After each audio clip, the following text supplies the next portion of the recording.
Oh, princess.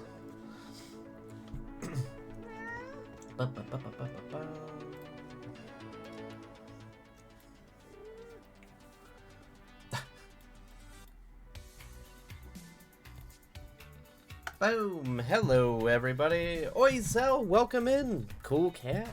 Cool cat, how are you today? Princess just got up on my lap, so I'm sure we will hear from Princess.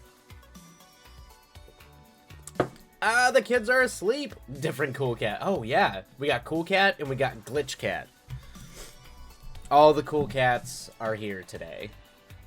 Hey, Ghostly, welcome in. Welcome, everybody. How goes everybody's Thursday? Or Friday, if you're in the future. Get my tea. How is everybody today? I know I said I was going to do Pond Boys today. Oh, I totally forgot to change the title of today's stream, too. I was going to do Pond Boys today, but I actually need to keep working on... the festival submissions for the movie, so I have to do some cover letters, so that is what I'm going to be working on today. I did! Oh, here we go. I saw a skirt, and thought of you. Ooh, a ghostly skirt. Here we go. Let's see. There we go. Simple, but trying to have it do the trick. Trying to do like a spotlight, yeah. Like a little spotlight effect. But keep it easy. It's a short film, so you don't really want to get like too fancy with the poster. Or at least I don't think you should. But we'll see. We will see. Creepy. Oh, good. You like it. Good. Film festival submissions are a circle of hell. They are. Knowing that you're not going to get into like a majority of these is rough. Because I've got my tier 1, and tier 2 festivals. What do we got here?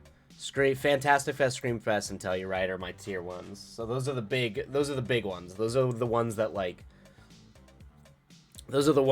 you really, if I get in there, it's like a big deal. At least for me, it's a big deal. And then we have the secondary tiers. But man, you spend so much money and the cover letters, and usually it helps to know people in the festivals because you kind of get preferential treatment, but it's a whole thing. So we'll see.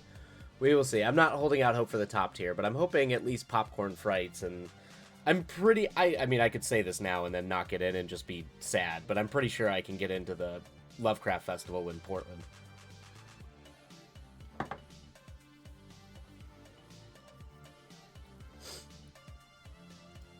I say we could be tentacle twins, but that sounds pretty illegal.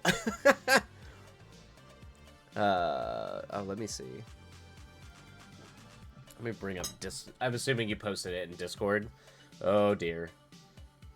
What do we got here?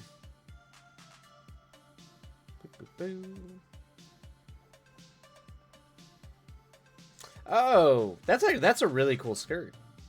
Hell, I'd wear that skirt. Are you kidding me? That's a cool design. That's rad.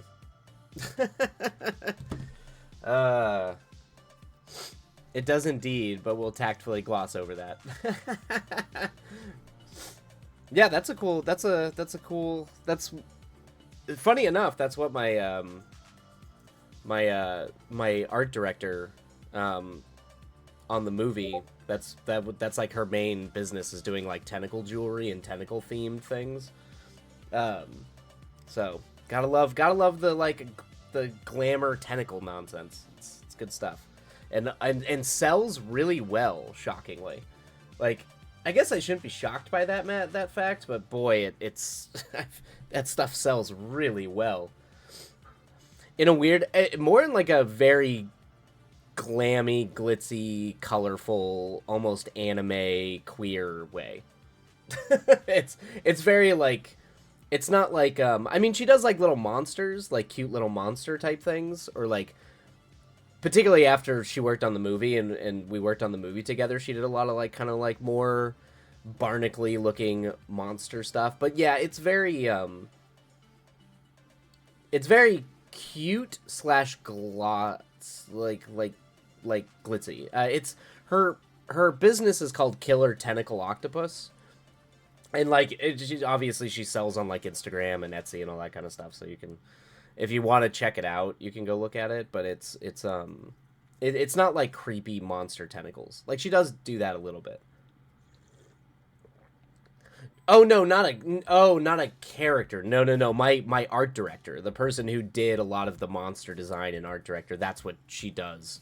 Um, that's what she does. That's like what she does mainly for her business when she's not doing like movies or props or anything like that. She does like tentacle jewelry. And that the skirt reminded me of a lot of the stuff she does. Mainly tentacles and kind of the color scheming. I was like, wow, really hitting the nail on the head there, Wildlight. That would be really funny if one of the main characters in the movie was just was like a was just like, I sculpt monsters. I mean, that is a Lovecraft short story, is Pickman's Model, where he like he sculpts these crazy monsters, and then you find out he's been taking pictures of these monsters in like the sewers, and you realize they're real. But yeah, you could make it work. There's a world in which you could make it work.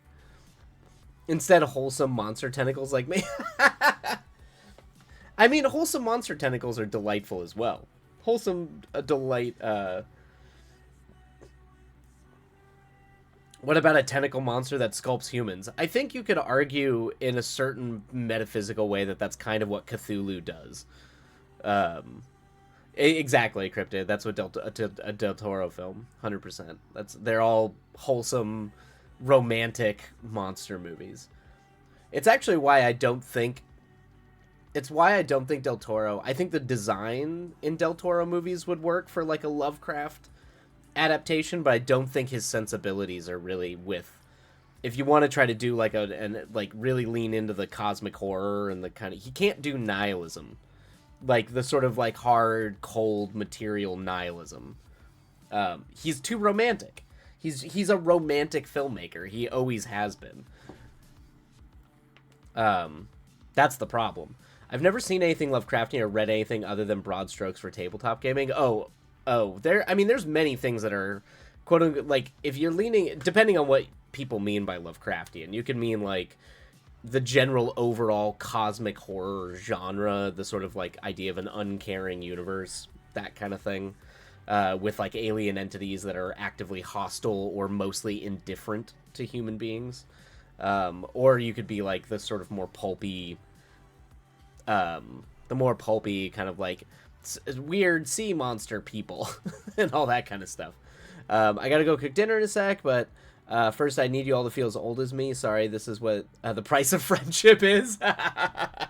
Exactly, but I mean, probably one of the most Lovecraftian films I can think of, 100%, the most Lovecraftian film at its core, is also, in my opinion, one of the greatest horror films ever made, which is Alien, the original Alien film.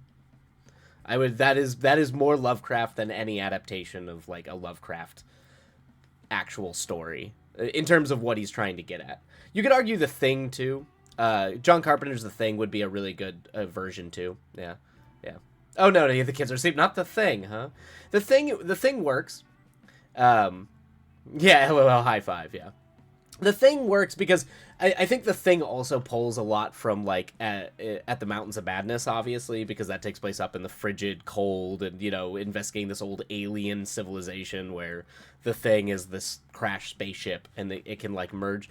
The thing about the Thing, what makes The Thing interesting is that, like, is it the cosmic horror element of it that's really scary? Like, the monster itself is genuinely terrifying because it's a monster that can't be stopped. And Carpenter's right, where he's like, a monster like that would absolutely destroy humankind. Because there's no way we could combat it, particularly with, it's like perfectly designed for the flaws of what it means to be human and live in a human society. But the thing that The Thing does, I like the thing that The Thing does really well is the paranoia and the distrust of other human beings. That's where I feel like The Thing really excels, is the hyper paranoia of each other.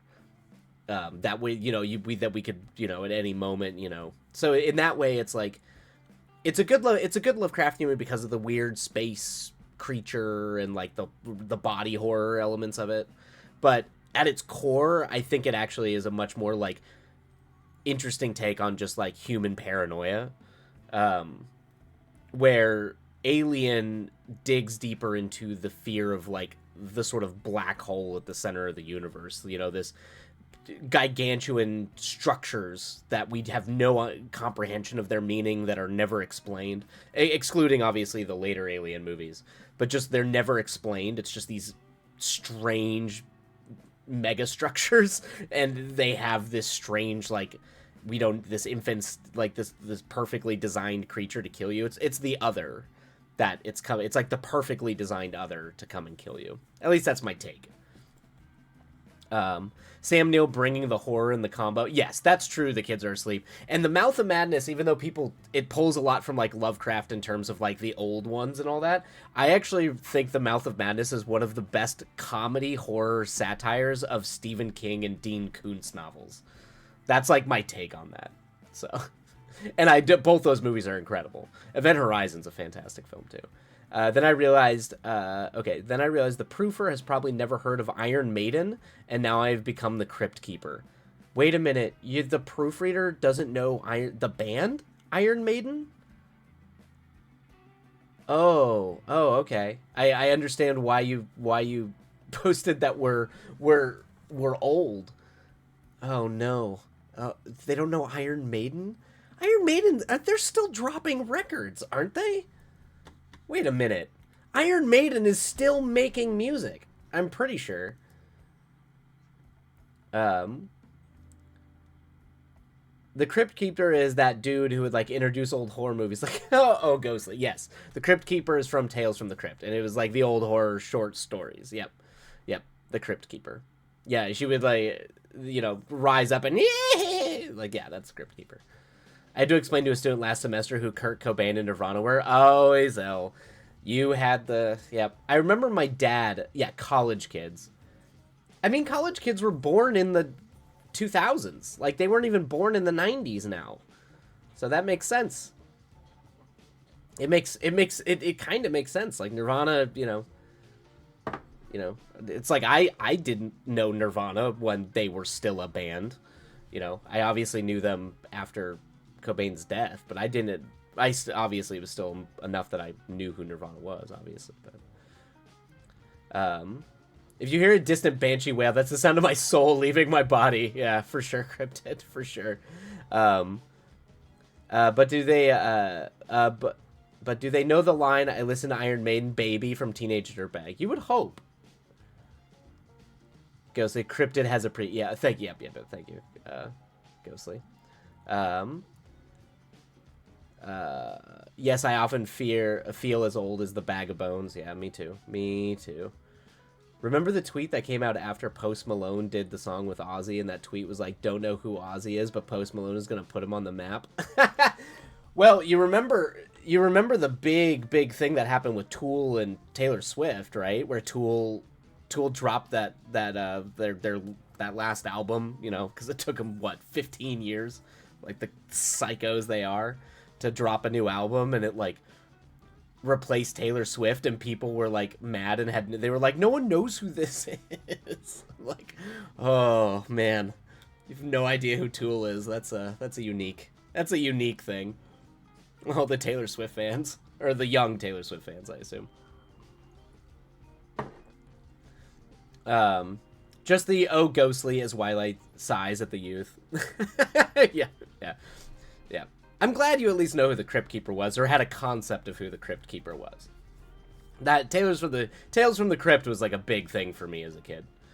I'm older than you, bro, so I guess I'm a mummy. Oh no. Oh boy. Yes, we are so old. Yes, my fellow senior citizens. Ghostly. You're not making it, Ghostly. Everyone sees right through you. We were in the Jeep last week, and Bush came on the classic rock station. Yep, there you go. They've been doing that for a while, though. I remember when, like, Lenny Kravitz dropped on, like, the classic rock station. I'm like, Lenny Kravitz? What? Yeah, time comes for us all, for sure. My dad, I remember as a kid, my dad used to tell me a story when one of the flight attendants he worked with came up and told him and his co-pilot that she was shocked that Paul McCartney was in a band before Wings, and it like blew. They like both of them just kind of like looked at each other like that's like there's no way. There's like how do you how do you not know? At what point in life do you need to be born to not know who the Beatles are? Like, just, you know, sometimes you never know. And those skeletons dancing in that old cartoon. Yep. I'm gonna make soup. Okay, good luck making soup, Cryptid. Sorry, I'm catching up on chat. Everything was very fast, and I'm very slow today. And listen to Ozzy. Patient Number 9 is a great track, but... Oh, alright. Alright, everybody. Time comes for us all. Whew. Okay. Let me make sure everything is set. And we can probably just dive into our sprints. Actually, let me check our little ad thingies.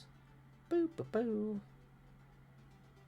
Alright, we're going to run one more set of ads so we don't get interrupted during the sprint. And then we'll go ahead and start our first sprint, where I need to figure out how the hell to write these cover letters for all these film festivals. Boop, boop, boo. Oh, nope, not that. Here we go. Oi! All right, Oizel redeemed read work on stream. Okay, what would you like me to read, Oizel? And at which sprint would you like me to do it? Oh, not right this second. Okay, yeah. I mean, we can do it. We can do it at any point. I usually try to do it for the kind of the end of stream, so like the last 2 sprints of the stream. But I don't know if you need to run, we can do it earlier than that.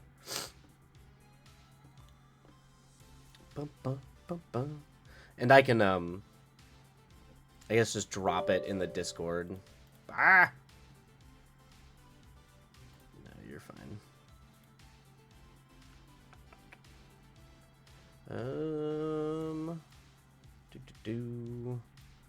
Where are we at here? Not right. I've got to get Gattaca going for my oh, cool. Oh man, I love Gattaca so much. But you'll be free after that. Gotcha. Yeah, just post whatever you want me to read. Just post it in the shared writing in the Discord, and then I'll bring it up into a Google Doc. Bum bum bum bum bum. Boop. All right, let me go to the project file.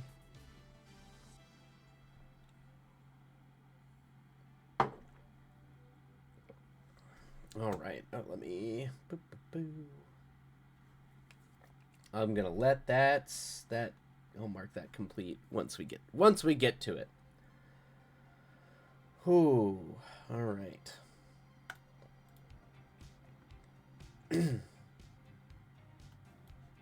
Man, I am brain foggy today. I don't know if it's like the last vestiges of this cold, but they are.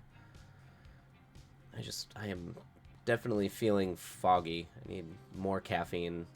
The coffee did not do it, I guess.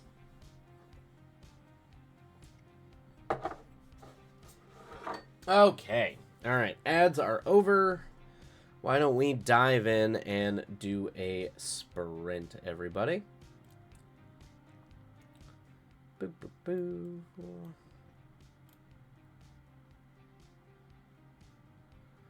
Alrighty. All right. Let's go and hop into it, everybody. If you are writing, hopefully the words treat you well for everybody and whatever you are working on. Dinner, food, whatever it might be. It goes swimmingly, and we will see you on the other side. All right, happy writing, everybody, and away we go.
Hey, Exit Mark came in and redeemed stretch, so remember to stretch, everybody, while you are working.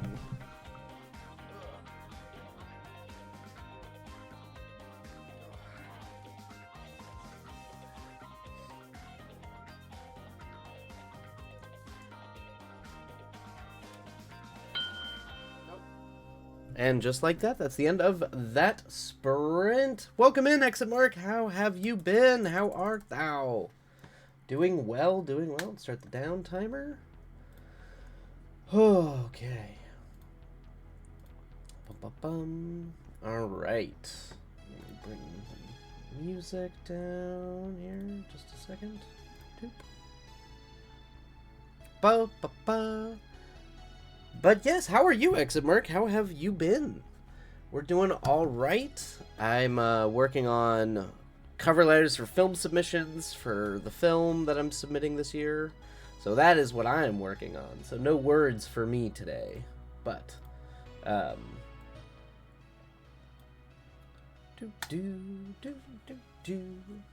there'll probably be words tomorrow. And then I think we are, the latter half of the day, we are going to be reading Oizel's work on stream.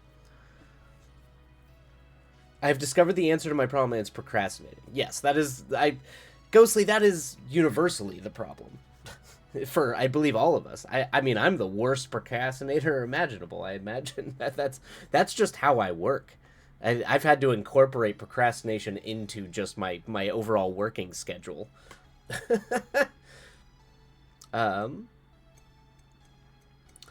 Life with Lex, that's so exciting. Do you submit a film every year if you can? Oh no, I mean, this was the feature film I made back in 2019 that I have been trying to, we cut down into a short film and then refining and then doing the 5.1 sound mix for like a year and a half because that thing kept not working. So it's been a long road for this one. I mean, I would love to be able to submit every year. I need to get back into making a movie every year, which is I'm working on it. But no, this one is like 4 years in the making. It's been a long time, so it's finally going out. I can finally try to get it out there and put it to rest. And also, hopefully, if it plays at some of the bigger festivals that I would like it to play at, all the pitch packages for all the scripts I've been working on over the past year, that some of which you've seen, like my Blue Devils folk horror film. And the cyberpunk rom-com, I'm going to take pitch packages to these festivals with to try to essentially meet, see if I can get financing or at least meet a producer who's interested in them. But yeah, that's kind of the process in a weird way. Exit Mark, hi, Life with the Ghostly. I hope you guys are doing well. I've been busy with life stuff, typical. Yep, aren't we all? Exit Mark, I know that world well. It has been a busy, I mean, Lord, everybody here knows I was literally being buried by pork for 2.5, 3 months. That did wreck my soul a little bit. It definitely means I'm not eating pork that much anymore. Thank you so much. Good luck with your submissions. Yes. Hopefully, we'll see. The thing, it's one of the annoying, more expensive parts of doing the film circuit is you're spending a lot of money to submit and have people consider your film with no guarantee that it's going to get in or play anywhere. So it's a pain in the ass. But fingers crossed. I'm pretty confident it'll play some places. I don't think I don't know if it'll play at my top 3, but we'll see. I don't think I'm not gonna be devastated if it doesn't play at the top 3. Those are real hard festivals to get in. I gotcha. I figured it would be a huge undertaking to get ready, to get it to a ready state. It is. It definitely is. Also, you should reserve a lot of money for the back end, which I didn't do. I only had about $5,000-$6,000 reserved for all the post, because I was doing the editing and I was doing a lot of the work myself, so I figured I could get away with it, and I needed like 3 times that amount of money for a feature film. So, that's why I got cut into a short film. Get it, Wildlight! Thank you, Ghostly. Thank you. Perhaps next year my boy will be ready to be thrown at people. Maybe. We will see. But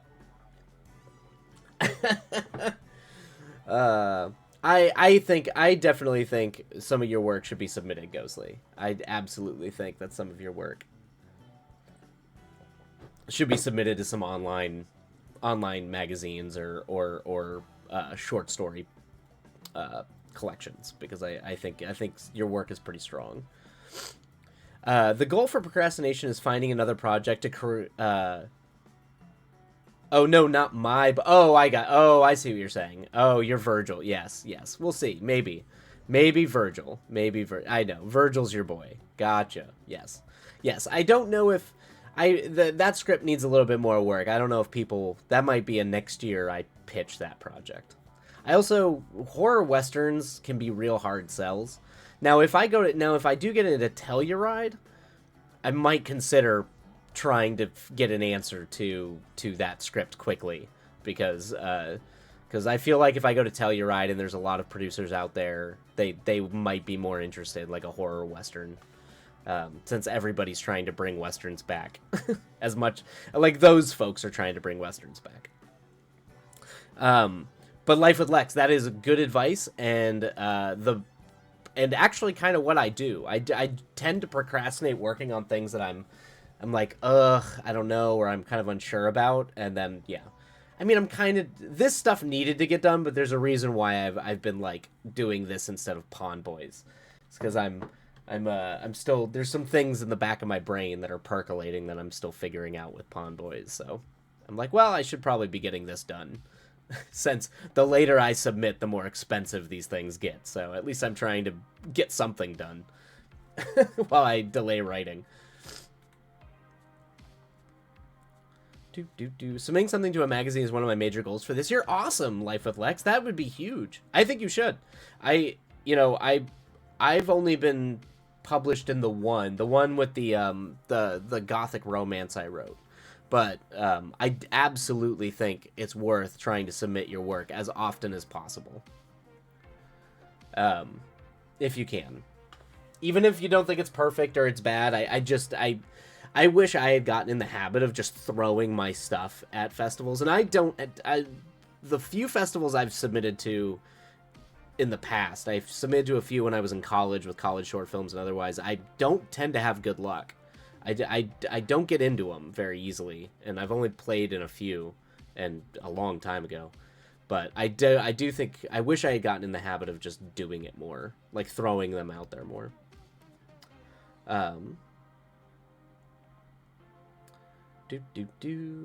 Ghost. That's exactly what I'm doing. I said no more words. Do music now. Oh, yeah, music. Music sounds great. Yeah, I mean, you've done that before, Ghostly, where you, like, paint sometimes, or you're, like, working on models or building, like, a thing that you were, or, like, you were working on something, I remember.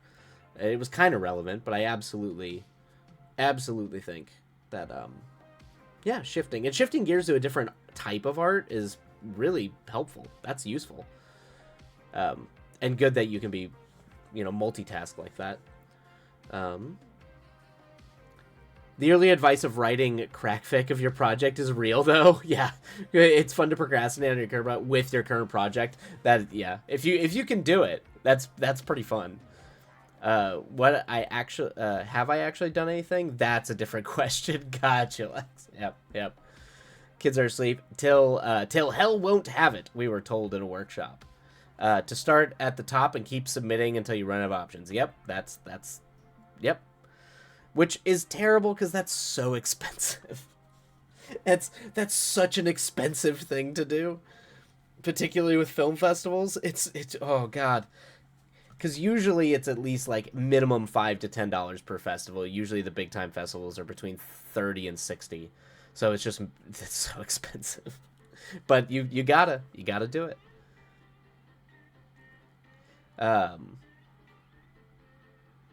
Preach. Oh yeah, for sure. Yeah, I mean, for the applies to magazines without subscription or magazines without submission fees. Festivals, you definitely need to prioritize. Yeah, you do prioritize to a degree. Like you obviously don't submit to literally every film festival that's in like the genre or the wheelhouse, but you do kind of need to like shotgun it a little bit. Because you also don't know the type of movies or what they're kind of in the mood for. You have no idea what's going to hit.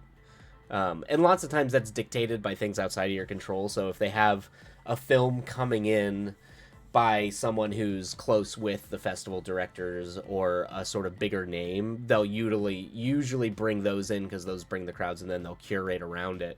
So you kind of, because you don't know what's coming in, you have no idea. It could be a festival and you could make something super solid, and it's not gonna land. See, there's a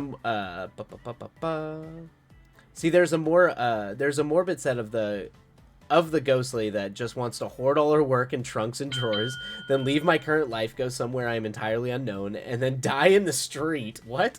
So people come across my house to figure out who I am, and they find all my geniusly written stuff. So I am forever solidified as a mysterious, unseen writer, Edgar Allan Poe style. That is, I think, I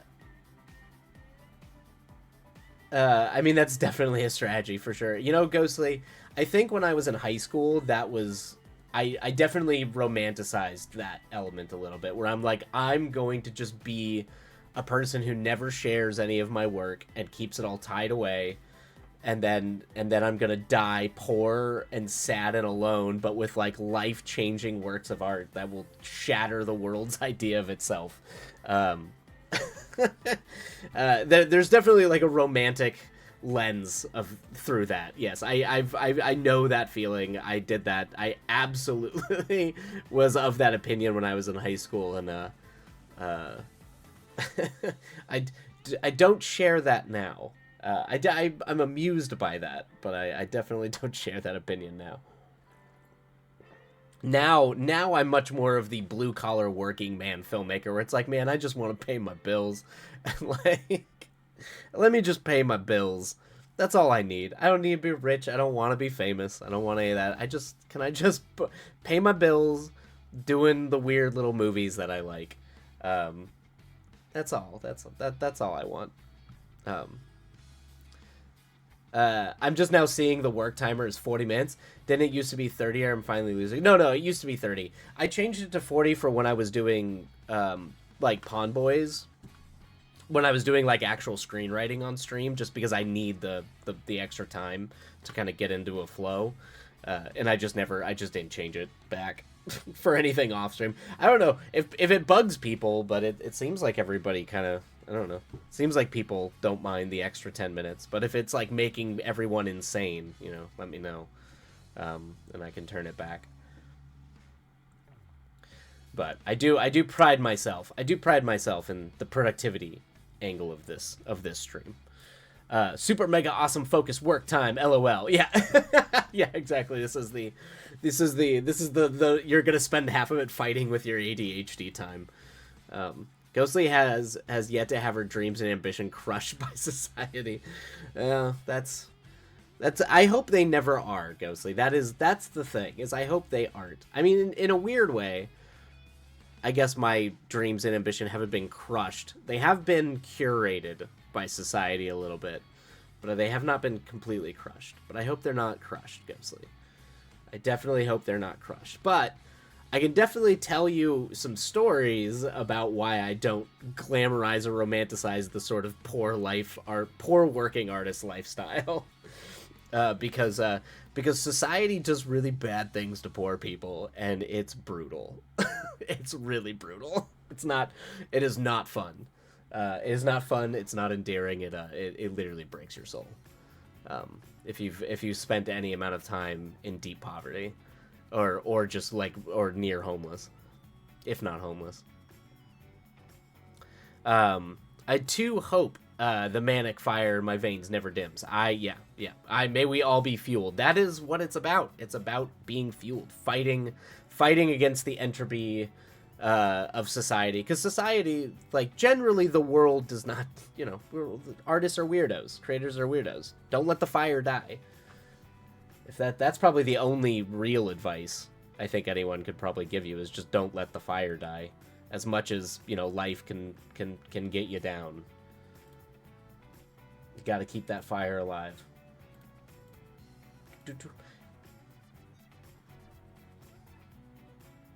I was once mildly impoverished, Had a roof, not much else, and but did have a roof. Yeah, yeah. As long as you have a roof, that's kind of the goal. That is kind of the goal. There will always be other weirdos to help stoke the fire. Just gotta find them. Exactly. Did I not start the time? Oh no, the time. Oh, the clock went off, and I just didn't realize it. Jeez, I've just been babbling. Okay. All right. Just gotta find him. Exactly. Oizel, I am here. Welcome back. Welcome back, Oizel. All right, we're gonna start our. We're gonna run a set of ads, and then we are going to start the second sprint, and then after this sprint, we will transition over to reading Oizel's work on stream. Alrighty. Let me complete that. All right. Let me go ahead and run the ads. We'll just hang out here for a minute. Let me actually go get my water.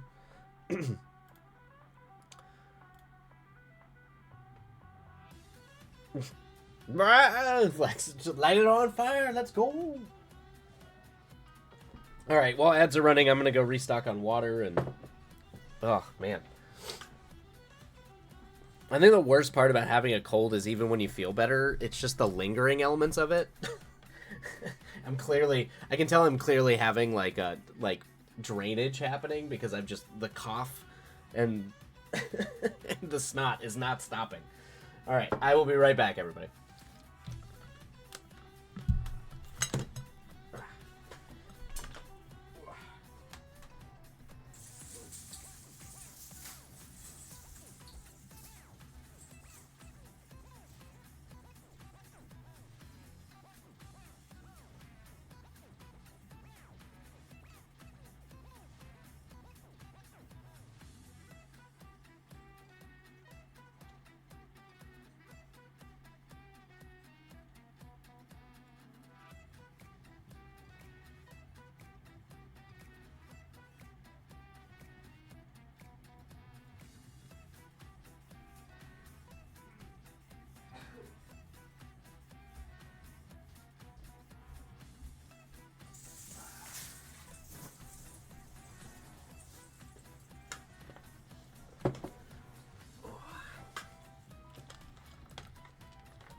Alright.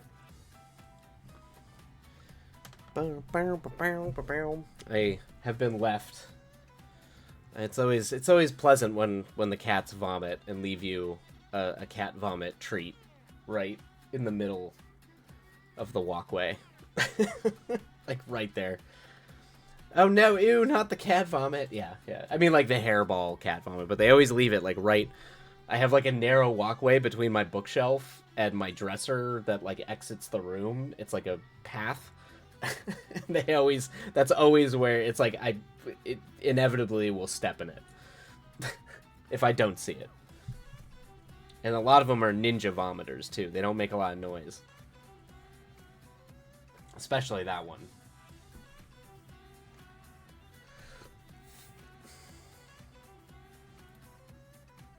Alright, we're back. Alright, everybody, let us go ahead and get started on our next sprint. Happy writing for everybody who's writing out there, everybody else who's working on other things. I hope it is productive, fruitful, and we will see you on the other side. And away we go.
Alrighty, everybody, that is the end of that sprint. That one actually snuck up on me.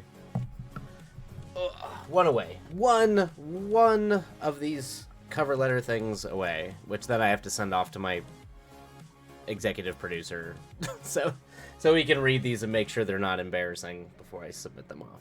But hopefully that was a successful sprint for the rest of you out there working and writing. And yeah, I'm gonna have to copy these over, so we'll go and do that while we're on the break. And then we will start reading Oizel's work for the next sprint. At the very least, the next sprint. We might have to go a little bit into the sprint after that. Because I think it is 16 pages, is quite a bit. But it's double space, so it might not be as much as we think. Congrats, thank you, Cryptid. We'll see, we will see. I gotta... Actually, let me copy these. I gotta send these over. I just need to copy, man. Just let me copy it. Not as a link. Not as a link! Ghostly Wildlight, my friend. Wildlight, my friend. Why do I feel like I could read that either as just like... as like Sala from Indiana Jones, or like Brando from The Godfather, just like sitting behind the desk being like, Wildlight, my friend, before I kill you, how might one, may I ask how you screenwrite? Just how do you do it? Oh, that's a very broad question. I am working on not writing tonight. Goddamn deadlines. Gotcha. Yeah. Ooh, story time. Story time. Gotta love story time. I feel an inch to discover film, and it scares me. I mean, it's a different type of writing. So the biggest thing is at least initially you should get used to writing in present tense. And that's going to be hard, because I know that when I go to write prose, it's really hard for me to write in, like, past tense. And by really hard, it's like I will see myself dipping into present tense very, very quickly when I write. So that's probably, at least for my money, what I think you might struggle with initially, at first. But other than that, it is just, how do I put this?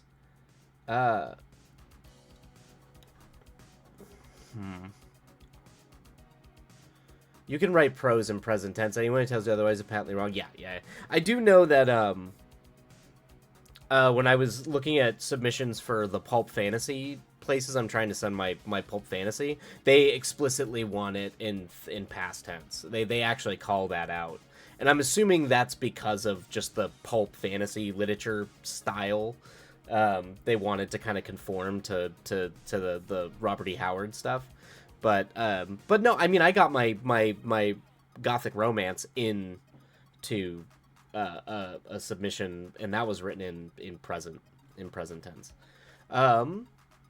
But I guess the thing is like, I have only suffered in prose. I do not know how to suffer in the alien format of the screen. Okay, so it is difficult.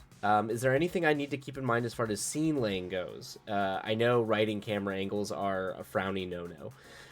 Yeah, kind of. Yeah, I mean, I break that rule all the time.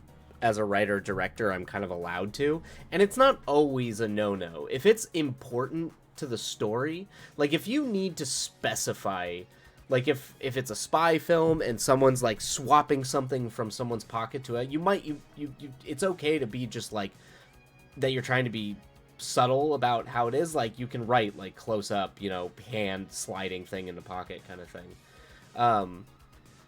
Finding your own voice in a screenplay is because a screenplay is functionally a technical document. It's not like prose where it's just pure literature. It is first and foremost a technical document. So you have to remember that. So the reading flow is always going to be like you need the int dot location dash day night, whatever it might be. So you need that. But once you get into the scene laying, the way that you actually lay out the scene, it's not that much different than prose writing, except for you can't just be in the characters' heads.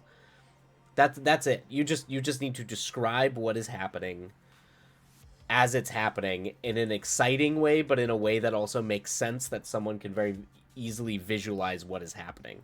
So like if you're talking about emotions and moods, like if you're used to being inside the character's head and kind of knowing how they feel about a thing, you need to externalize all that, or put that in quote unquote the subtext of the dialogue.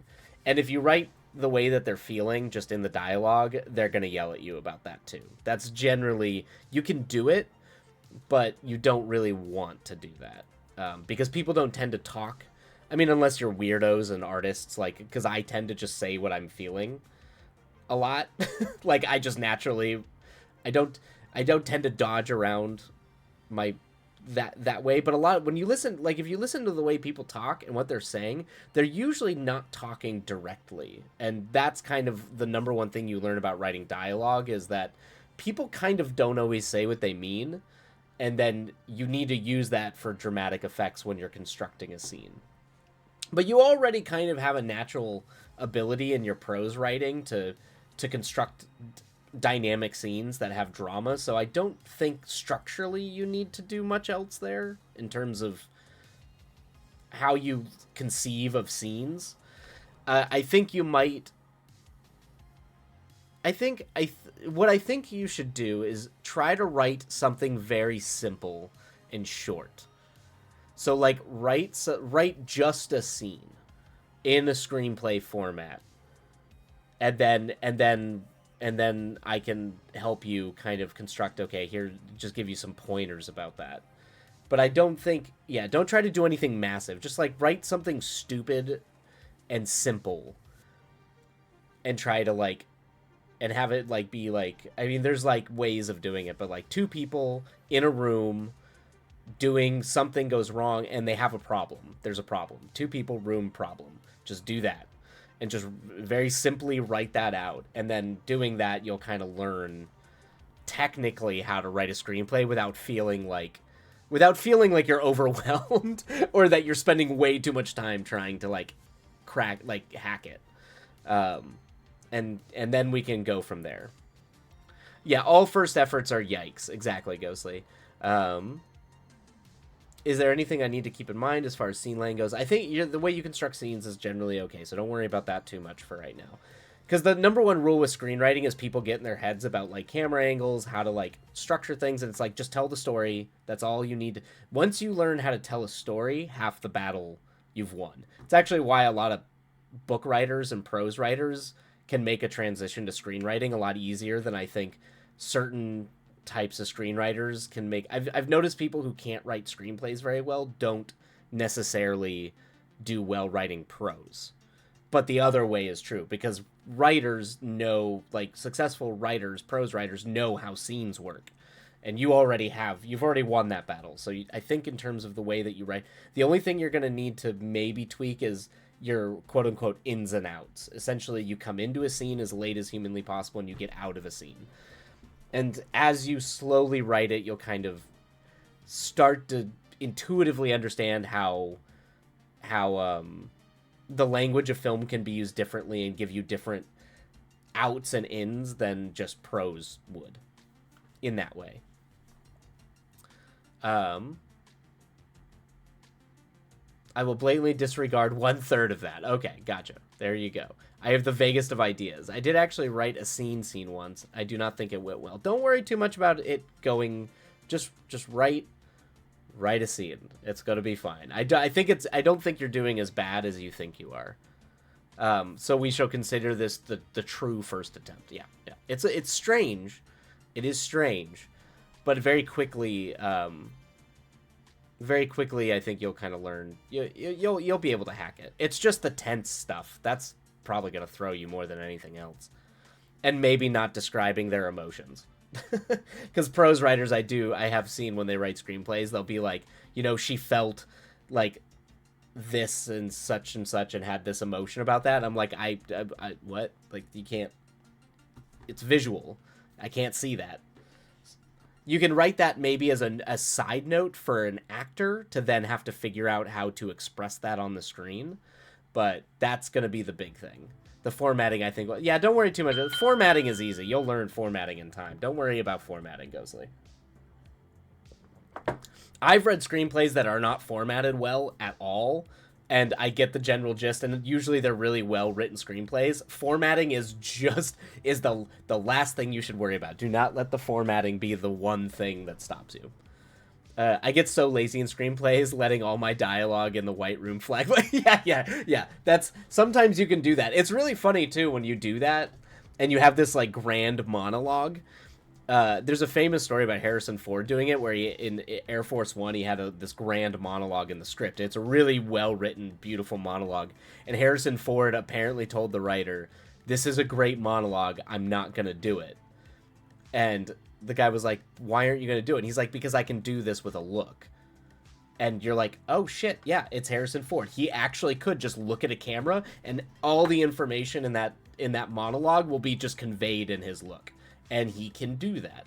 So there's like little bits like that. So it's kind of weird. You need to write the script so that the idea is communicated to an audience, but know that like you are writing for a visual medium, so everything is always kind of in a weird flux state. And that's what's strange about it.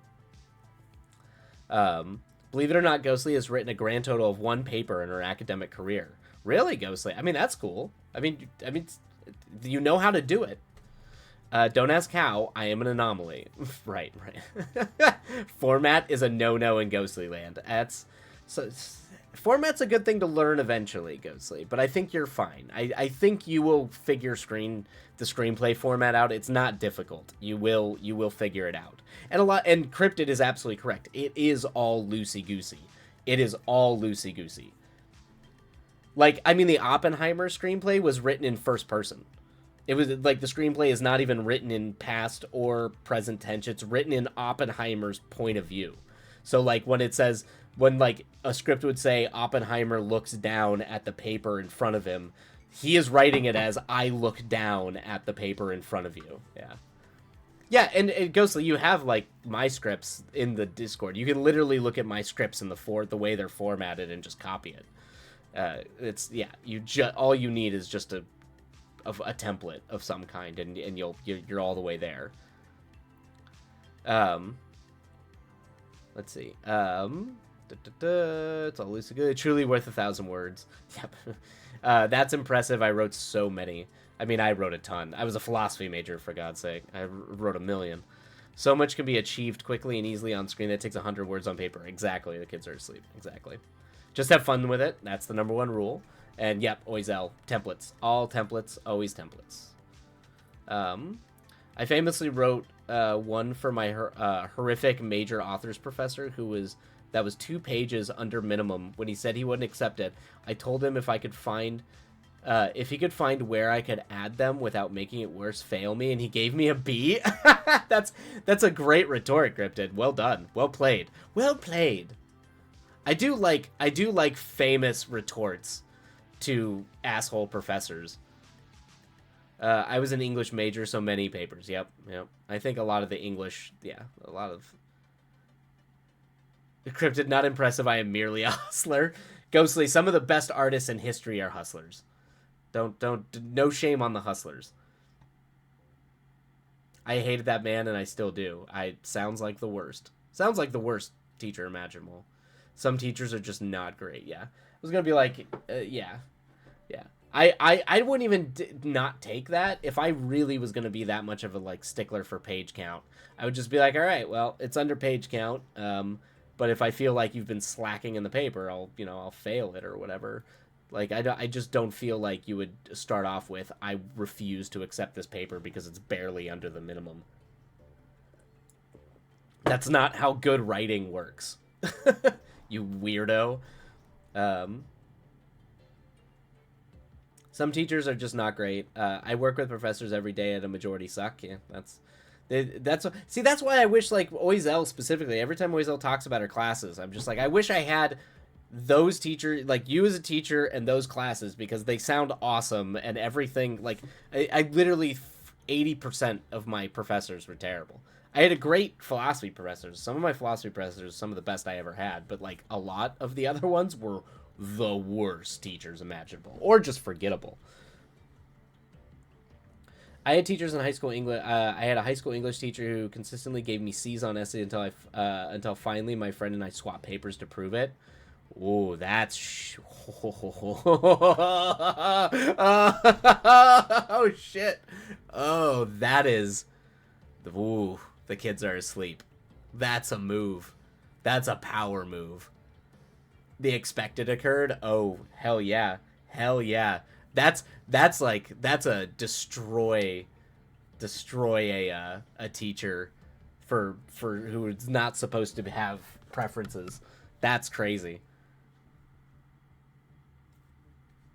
Yeah, that's rough. That's rough. That at that point you can pretty much prove that is spite. Um, I would never teach something that I couldn't stand taking as a student, and that is why you are a fantastic teacher, Oizel. I loved most of the faculty, but I kept getting stuck with this one asshat because I worked 3 jobs to put myself through school, so I didn't have much lecture choice. Yeah, sometimes you're just, yeah, you take the classes when they're available. Hey, Desdemona Russ, hello. Of course, lurk away, lurk away. We're getting ready to read Oizel's work, and we will be doing that probably for the remainder of the stream. We never confronted her about, but at least then I knew not to bother. Yep, yep. I may have also gotten a shitty adjunct laid off. Well done, Cryptid. All right.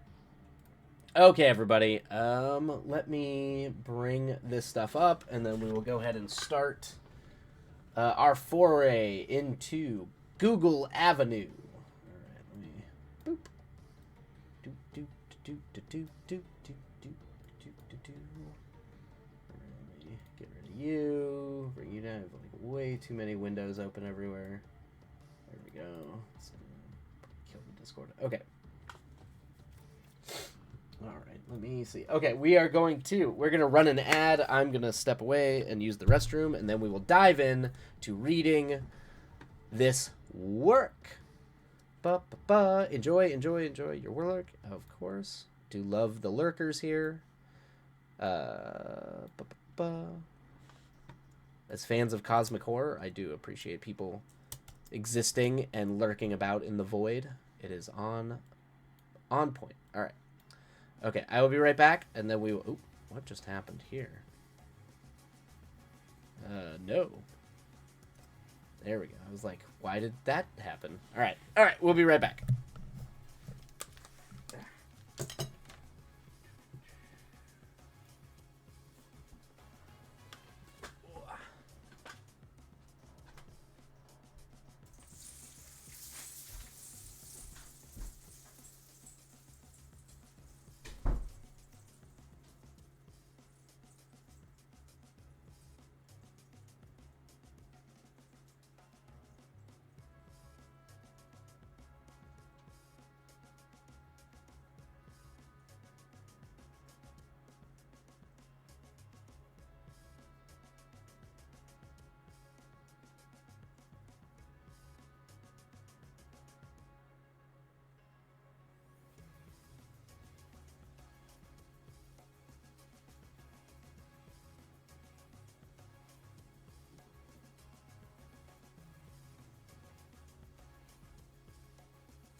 Bum, bum, bum. Okay. All right.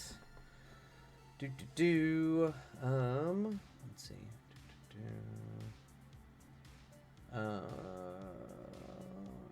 All right. I will be here putting my documents together for tomorrow's meeting like an adult. Grumbles. Gross. Adult life. But yes. Kids are asleep. I'm going to mute and lurk so I can keep writing. Of course, feel free. Yes, if you are writing, feel free to lurk. The sprint timer will still be up, and we will be going on the sprint break. We'll just be reading during the sprints. So feel free to mute and lurk away. Enjoy your time in the abyss. Cryptid. All right. You and my old advisor will get along. He's much the same. One of the best professor I ever had. Nice. For some context on this story, I am considering submitting to a sci-fi contest. Awesome. And I'm looking for feedback on how to improve before I do. I also am considering making this a collection of short stories, all set in the same general area with the same world. And any feedback on that would also be great. Perfect. All right. What direction I should go in, etc. Perfect. Okay. Cryptid, primarily a romanticist, but FSU also required English professors to teach intro writing. Yeah, philosophy professors had to teach intro as well. So he does themes like Punkstown Rebellion and Survive. Oh, nice. Hell yeah. Fuck yeah. Cryptid, neat. I will do my utmost, but apologize, I missed some things. I'm very dead today. Yes. Yep. I'm definitely trying to get my critical reading hat on here. So yeah, and I usually do try to preface with the fact that I am not a prose writer, so bear with me. Bear with me and my notes and critiques. They may not be as detailed as some's. Yes, the best line in the whole movie just happened in one of my living and dying mottos. I never saved anything for... Oh, yes, that is my all-time. That is one of my favorite lines ever. Yep, it's the best part ever. Yeah, where Ethan Hawke says that to his brother. I never saved enough. That's how I always won. Perfect. Thanks to Light Detract from Work. Appreciate you taking a look. Of course, Louiselle. Always a blast. All right, everybody. We're going to go ahead and start taking a look here. I'm going to go ahead and start the timer. And for those of you writing, have a lovely sprint. And I hope the words treat you well. Okay. Google Avenue, a rewriting of Nevsky Prospect by Gogol, which I've never read. So this will be fresh to me. I have zero context in terms of the classic literature for this. So, all right. There is nothing greater in all the United States than Google Avenue. Its splendor rivals that of Avenue des Champs Élysées. Is that Elise in Paris? You're pulling words. Kurfürstendamm of Berlin. You can tell that I know my German. Not at all. Of Berlin. Nevsky Prospect of St. Petersburg. It rivals splendors of Avenue des Champs in Paris. Kurfürstendamm in Berlin. Nevsky Prospect of St. Petersburg. Okay. Cool. There are few things that do not start here on Google Avenue, and few that do not end. Its former name is long forgotten. Those who remember sleep silently beneath the earth, the soil soaking up their memories, and any website that may happen upon it has found its content somehow erased. And so Google Avenue simply is. Nice. I mean, the intro, it's the heart of a city. Everything goes from it and to it. You're painting the geography perfectly, and painting kind of the, its legacy in history. So, fantastic opening paragraph. All manner of things can be found down Google Avenue, if you know where to look. Windows shimmer rose beneath neon lights, bidding for attention. There are those rare imported chocolates and lavender-perfumed soaps, antique iPods, and the latest spinal chip upgrades, long shimmering gowns belonging to an age of Parisian fashion, and tight bodysuits so favored by the younger generation of today. Awesome. There are diamonds situated in black carbon necklaces, books wrapped in pristine dust jackets, cosmetics made from ground flowers and leaves. Oh, very cool. Interesting. Okay, I like the world you're painting here. Okay, so I like that immediately we get the neon lights, we get the chip upgrades, like kind of already placing it in kind of this futuristic, maybe even a little cyberpunky vibe. There's I also like the cosmetics made from ground flowers and leaves. Like there's a naturalism to it. So you've got all this tech, but it still has this sense of like of fashion and design from nature. That's an interesting little kind of contradiction there. It helps add to the world. Like interesting little contradictions there. It's not universally tech. Upon arriving at Google Avenue, you step on neat black concrete, immaculately maintained. There are no vehicles on Google Avenue, though you might take a tram from one end to the other. But why not walk, one of the modern wonders of the world? Here, Rottweilers, Rottweilers.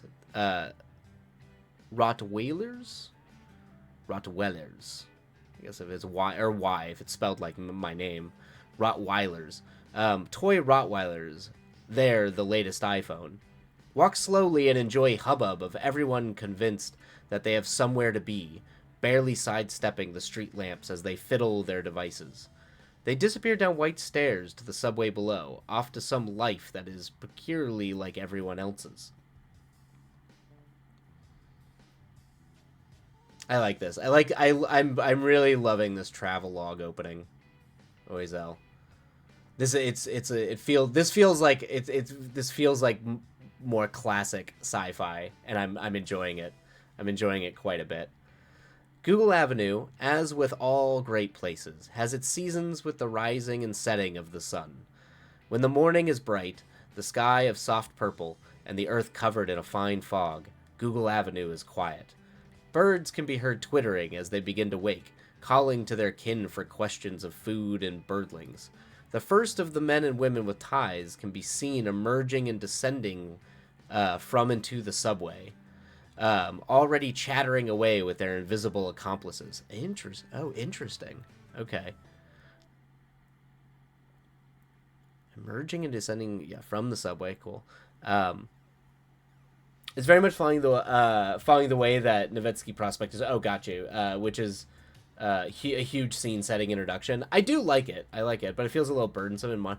I mean, I'm probably the wrong person to ask here because I read Faulkner, which is literally just insane points of view of just describing scenes, like as I lay dying or something like that. So,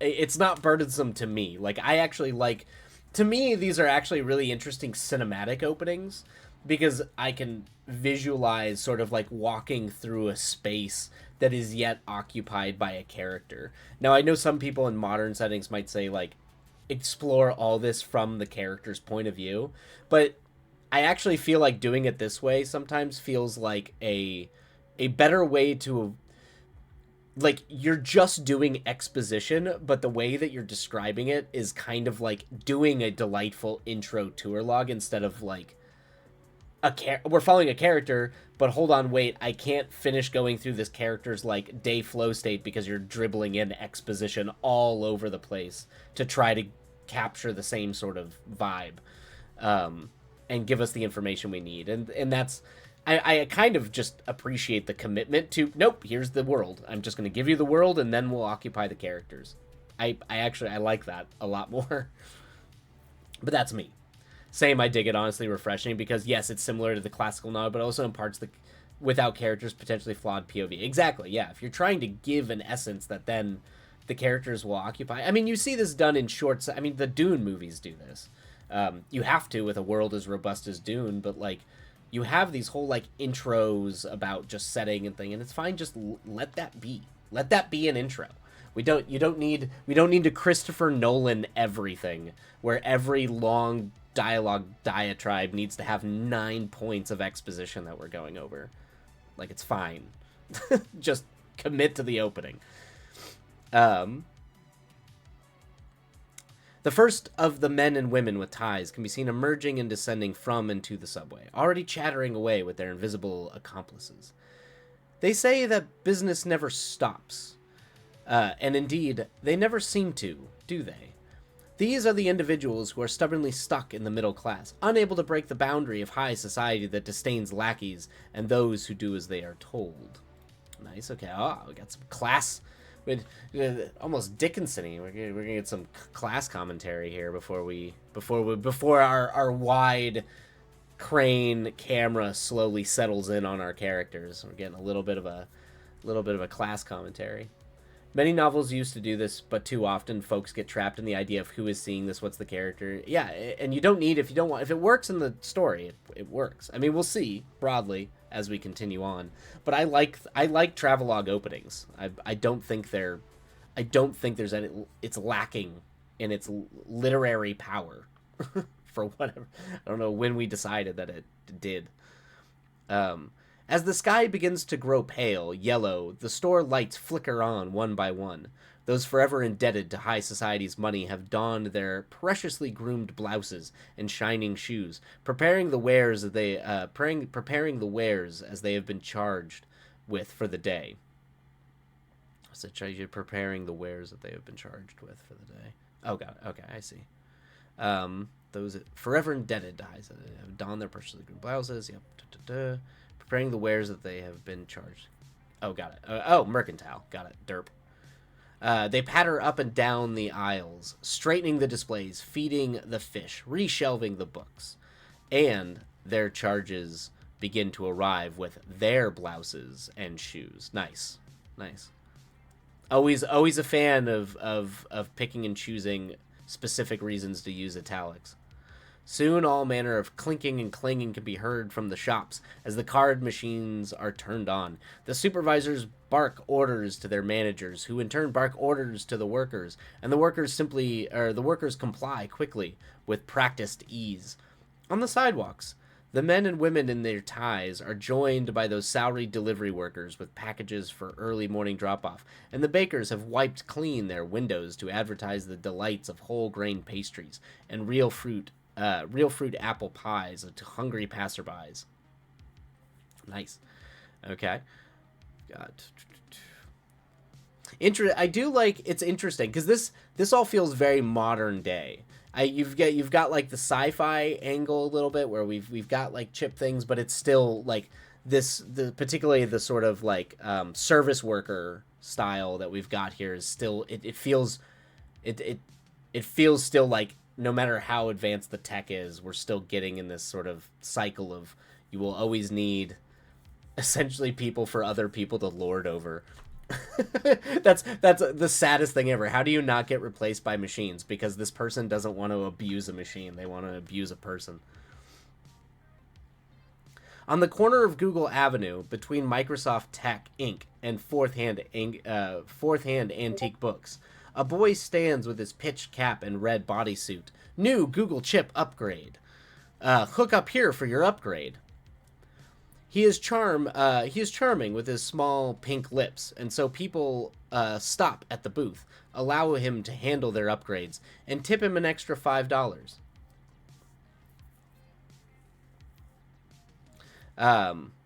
Yeah, that's true, Azel. Absolutely.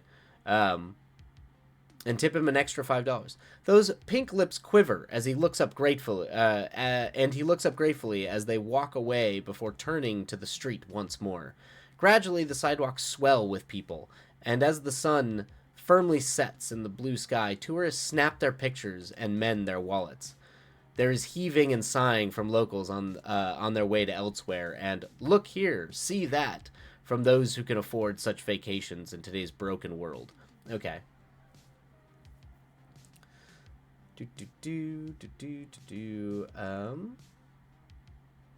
Let's see here. Okay. All right, so we've established it's a broken world. There's a heaving and sighing. I don't know why. I mean, I'm already cluing in that it's a broken world. I don't know how I feel about being told it's a broken world. That might be a little too on the nose. Or maybe I'm already too clued into reading the detail of the world and being like, yeah, this is a broken world. This is a dystopian world. But that might be a preference thing for me. I do like this sort of like this montage you've painted here at the end. Yeah, you're doing a really good job blending time. And it works well, I think. By mid-morning, the ties. Uh, by mid-morning, the ties have cleared out and are replaced by children on school field trips, salesmen looking to establish um, uh, salesmen looking to establish a name for themselves, proprietors signing leases, waiters sweeping the previous night's dust from the patios that fill up during lunch. And at midday, when the voracious American appetite kicks in, the air conditioning is cranked up and tables fill with ties and supervisors. Contracts are signed, deals are brokered, and the fates of nations are contemplated. Oh, grand, the middle day grandness of it all. Women in black speak with men in white, shake hands, share a mojito. Oh man, that's an image. Women in black speak with men in white. Man, white suits, black dress kind of thing. Black suits, white dress. It's a stark image. Very contrast. You're doing a good job setting up a kind of repetition of contrast. So obviously there's the them and them, the people working, and then the people, the class distinction, but also this strange sort of gender binary too here. Which you're doing a good job setting up. It's subtly setting up states of hierarchy, which is cool.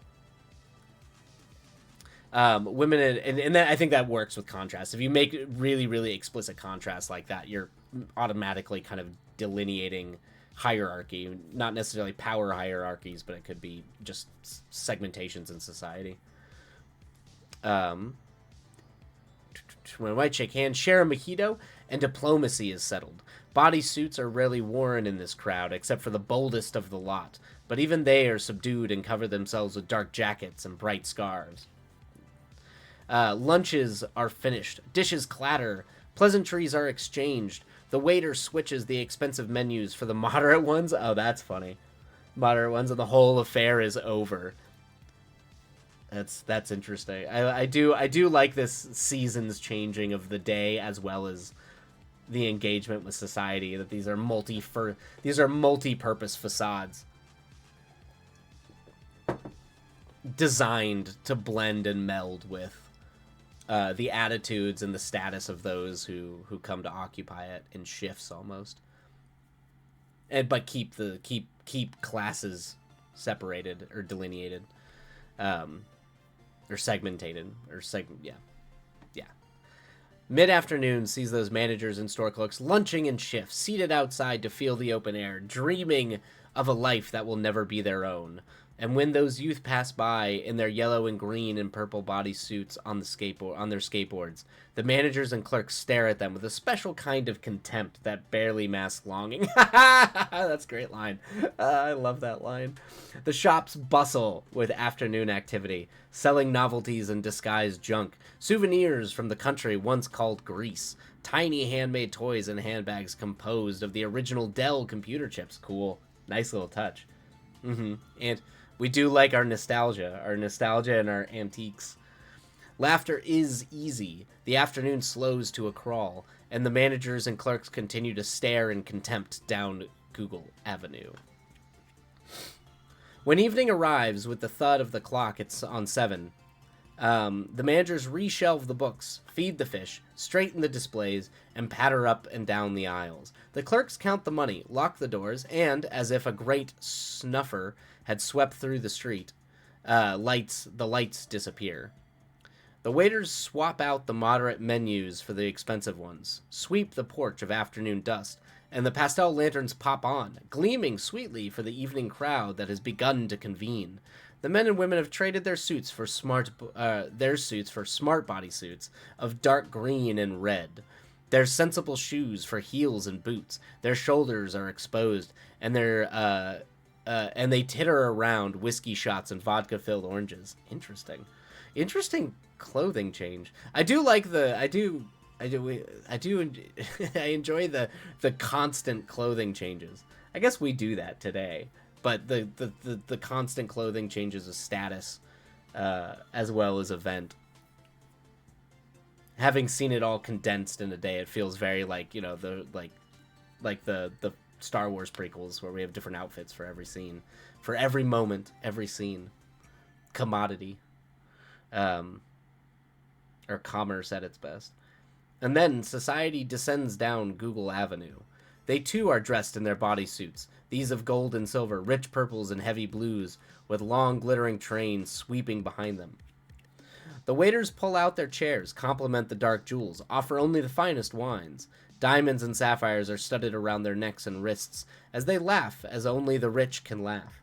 The air is full of perfumes smelling of those African flowers long extinct. They carry no wallets or purses, relying instead on their Google barcodes tattooed on the wrist to access their probably foreign bank accounts. Money and time are beyond them. And with society comes the society's players, the ones with exquisite, insatiable appetites. These individuals turn a corner a block beyond the dining milieu and are overcome by the lazy amethyst haze, where men and women, both engineered and virgin, can be found in multitude, waiting to serve. I do like that engineered and virgin. It's good change from like, you know, body augmentation or all natural. It's an interesting. It definitely comes with a much more like violating sensibility of body modification.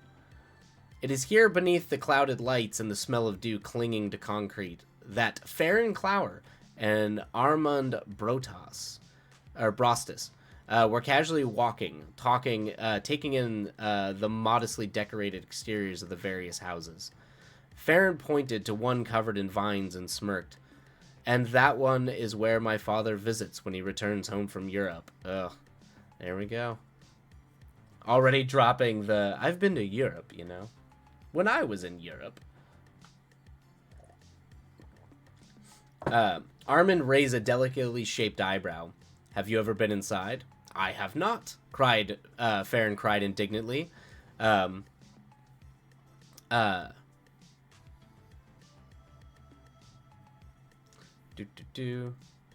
It's a classic sentiment of obnoxiousry. It is. It 100% is. That it's like the go-to when you want someone to just people to eye roll a character. When I was in Europe, one papa took me to. Sorry, I'll stop. I have not cried. Farron cried indignantly. Do you think me some supervisor's son who mingles with the same women as his father? Armin shrugged his shoulders, and they walked on.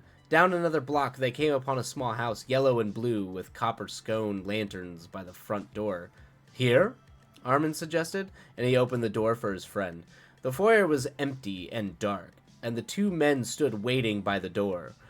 They were tall and rather lanky, as American men tend to be these days. Farron was sporting a closely trimmed beard, finely razored. Armand was dark of skin, with a thick crop of black hair and a shaved face. Both smelled of money. This was the sight that greeted the girl who came into the room bearing a lamp. The small glass light held in the palm of her hand illuminated their faces, shadowing them more completely than the darkness had. She dressed in a white body print suit, or a white bodysuit printed with small red flowers. Oh, nice. Yeah, oh, we've got a very, very exotic vibe going here, which of course. Bowing, she bade them follow her. Like a dancer, Farron whispered, and his friend smiled. Armand had been here twice before, and it was a place where desires of all sorts were catered to and placated. Following her, they could not see the details of the house, but they soon were brought to a dimly lit room full of overstuffed chairs and couches that were so popular in the late 20th century. On the couches were men who frequently appeared on late-night shows and news programs with women, and women with varying amounts of clothing. They lounged, holding thin-stemmed glasses between their fingers, and whispering rapturously into each other's ears, "Do we need to? Your wife must not. When did you last? No, I have never." As Farron sat down on a purple couch near the door, a girl who could be no more than 16 draped herself across Farron's lap and wrapped a hand around his neck. A bit young for this, aren't you, my dear?" he asked, fingers tugging at her crop suit. "I'll always look this way." He looked at his friend, and Armand gave him an imaginary push. "Ah, yes, how scuzzy the rich are to exploit people in the youth. Oh, boy. Farron smiled and let the girl lean him to one side, one of the many rooms branching off from the central one, with a large white bed covered in pillows and 2 pails of iced champagne on the small table. The girl opened a bottle and poured herself a glass. I've never met an engineered before. The girl looked at him with amusement. Really? Never. I find that hard to believe. Why? The girl smiled and did not reply, instead taking his hand and pulling him onto the bed while sipping her champagne. What's your name? He asked as he peeled the bodysuit from her fair freckled skin. Deidre. She whispered into his ear, filling his nostrils with the smell of pink and bubbles. Afterwards, Farron traced the line of her shoulder with his fingertips, feeling something twisting inside him. The girl, with her long brown hair and silver eyes, freckles sprinkled across her back to be 16 forever. What would that be like, to never age? Never feel the fading of your own body, as was natural. Was she even human? Or something less? His disdain grew, leaving a bitter taste in his mouth. He thought of a girl he had known as a boy. Her name was Melita, and she was adopted by his best friend's parents. She had kissed him once underneath the widow trees by the creek in Connecticut. His friend's parents had kept the fact that she was engineered a secret from her until she had turned 18. After finding out, she found Farron and cried into his shoulder. Oh man, that's like some Blade Runner stuff. Interesting. So are engineered... Interesting, okay. So engineered is more than just body augmentation. They are like... Are they built like replicants, Oizel? They're built like replicants, essentially, as like they are engineered to exist and have memories of... Are they functionally robots, or are they like engineered biologically to not age, and just exist? Or maybe you answer that. I don't know. Maybe I'm getting ahead of myself. Yeah. Okay. Gotcha. Yeah. Bioengineered. Okay. Yeah. They're bioengineered to be explicitly, to kind of like, I'm assuming they're born then and then age to the dictated age and then remain said age. Okay, they could die and such. Got it. Okay, gotcha. Deidre's silver eyes were looking at him now. What is it? She asked. His thin lips pursed. I am a man. What are you? Have I slept with a thing? What am I? Deidre, fairly used to such sentiment once the hearts of men hardened, sighed deeply and stood. Farron grabbed her arm. Don't leave me, don't go. I cannot be alone. Interesting. Yeah, I mean, that's some dark. Oh, man. You are definitely leaning into the rich people suck so hard. Man. What are you, a thing? It's very interesting because one could argue the new wave of mRNA-based meds are exactly that. Oh, like bioengineering? I love saying mRNA injection very, very much. I mean, that is pretty good. As Le Guin says, science fiction is only an understanding of the present, and you're not wrong. It is. I mean, this is definitely hitting very close to present reality. Anything you see advertised that ends with UMAB is mRNA based. Okay. I mean that is functionally bioengineering. I mean mRNA, that is kind of the thing, right? It's like using engineered protein chassis to essentially then be able to go in and program the cell to, I mean, not like actually digitally program, but go in and biologically program the cell. Yeah. This is giving me Altered Carbon vibes. Yes, yeah, it definitely, it's got those vibes. It's very, also just the exoticism that we put on like brothels and like prostitution centers. We still, the idea that there's always going to be this really screwed up and dark exotification of the East and its association with like the exotic, erotic, and prostitution, and kind of, but it's definitely like, it's kind of like a fetishized aesthetic, particularly amongst the wealth. It's like broadly societal too, but it is one that is largely used by the wealth for both status. You know, it's the the geisha thing, the that kind of mentality. Um, it tells me, brain, stop making all the CGRP, you nitwit. Gotcha. Yep. Yeah, it's really good, Oizel. I don't really have many notes except for me commenting on just the very obvious science fiction sort of commentary that's taking place here. I don't have much outside of that. I feel bad. I always feel bad reading this because I feel like I want to give more notes, but right now I'm digging the vibe, and it's very dark. And that it exists as a corrupted underground. Exactly, yes, Oizel. Well, it needs to, because that's not just it dodging and getting around the rules, but it's also, that's the attractive element of it. That's actually something that the wealthy and the powerful are attracted to, are the underground secret sides. That's why they have silly, weird cults where they dress up in silly outfits and do, like, sex rituals out in the woods. It's not that, like, actually... It's kind of like, it's like a weird game. It's to make them seem like they're more powerful, or by occult divine right more powerful than they actually are. Hearing someone else reading out loud is really nice, actually, because I can catch things I didn't before. That's the goal too, is I'm hoping it lets you catch, like hiccups in language and all that kind of stuff. The mRNA drug wave also gives me a giggle, because there's a contingent of anti-vaxxers who think the mRNA basis is going to turn you into the Antichrist. Yeah, I mean, they're always going to be there, Cryptid. That's the world. That's the world. I don't know. I've been marked by the beast many times. Happy with it. I'm fine with it. Fantastic. Take me, oh Antichrist. Cryptid, me, a trans witch, taking 140 millimeters a month. Yeah, exactly. Yes. Mm-hmm. Bring on the Ditto Christ. I love it. Yeah, with the little dot eyes. Yeah, exactly. That's right, Cryptid. I hope at least, if they were right and it was all about that, I hope you actually get, like, cool, like, demon wings for being, like, a trans witch. You get, like, crazy wings. You can fly. The bioengineering allows you to actually just go full on, like, like Cambion.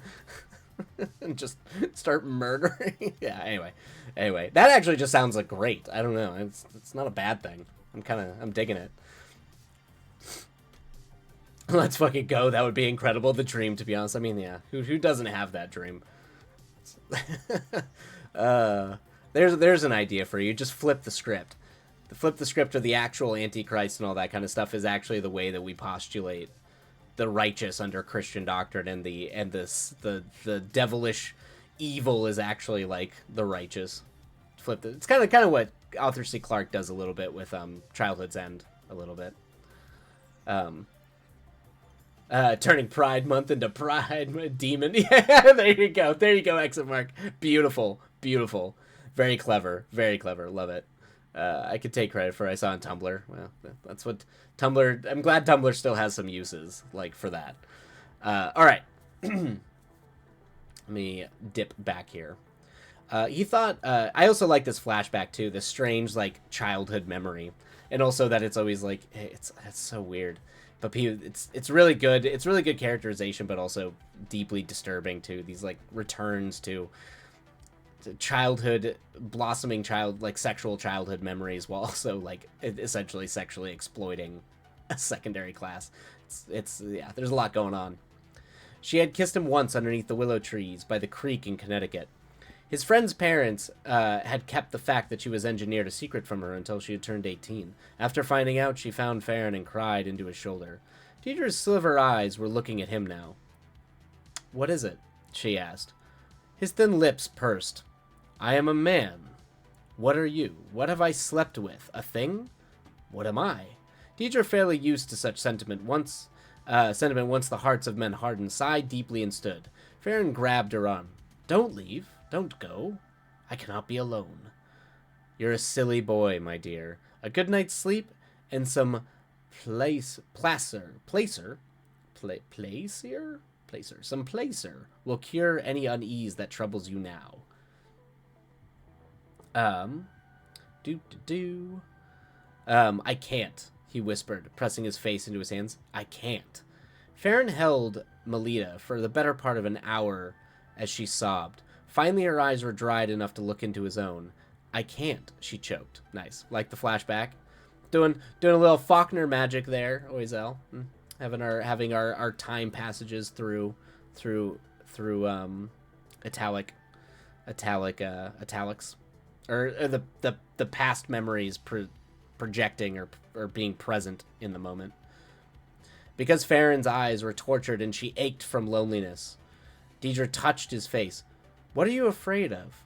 He looked into her eyes, saw the reflection of himself. Being alone. How could you be? With your pretty face and thick wallet. Hot commodities these days. So many women. Are empty. Products of economic and political agreements. Only affairs have any substance. Passion. I need passion. Where do you come from? He asked, suddenly. Deidre traced the line of his lips with her eyes. My father raised me on the east side here in Detroit. He is a gardener. Your mother? His greatest love, and unable to keep me due to her more than glamorous lifestyle. My father is a quiet, patient man. He still thinks she might come home. Why are you here? Deidre shrugged and lied down beside him on her elbows. Money. The company? Gold and glitter? Sex? Does it matter? Why not? Farron bit his tongue. Why not tell me what's wrong? He had coaxed her, sweet Melita, with honey brown hair and grass green eyes grabbed his hand. Will you forgive me? She pleaded. Farron shook his head. What could you have possibly done wrong, my dear? Melita's lips trembled. Something proper. Something proper? Deidre raised an eyebrow. You are truly a boy if you think the daughters of gardeners can become doctors or lawyers. Daughters of gardeners don't belong in your world, only in your bed. He rubbed a thumb across a birthmark on her thigh, as he had done once before. Melita hitched up her white skirt to show him. What does it mean? He asked. I'm engineered, she whispered, and they couldn't remove the birthmark. Someone from the government will come soon to take me. Interesting. Very cool, Oizel. I'm enjoying the matching past and present here with action and image. Very, very big fan of this. Very big fan of this. Very it's like the literary version of Terrence Malick. Or actually, you know what? Not Terrence Malick. You know what this is reminding me of is the matching imagery of past and present, particularly through action, and particularly like with, in an intimate scene like this, is reminding me of The Fountain. Darren Aronofsky's The Fountain, where you actually see him match action with like the tree to the wife's leg to the way that they move when they're being intimate. It's very, very good, very visceral, captures the emotion well, and that he's living in two worlds at once. Oftentimes, the way we are when we're consumed by memory. My mother demanded perfection in everything she did, and I was no exception. Deidre continued. Early on, she persuaded a geneticist lover to perfect me, exotize me. I could never be anything but what I am, with silver eyes and a 16-year-old's body. I am, by DNA, what she has spent her life trying to love, fuck, or buy. In the end, she didn't care to look at me. She let me become a gardener's daughter. Nice. That's a hell of a line, Oizel. Doesn't seem right, he murmured. Doesn't seem right at all. Melita grabbed his hands. Run away with me, Farron. The best I can hope for is to be my mother's housekeeper if I don't get out of here. Farron loosened her grasp and took her face in his hands. Don't worry, love. It will be okay.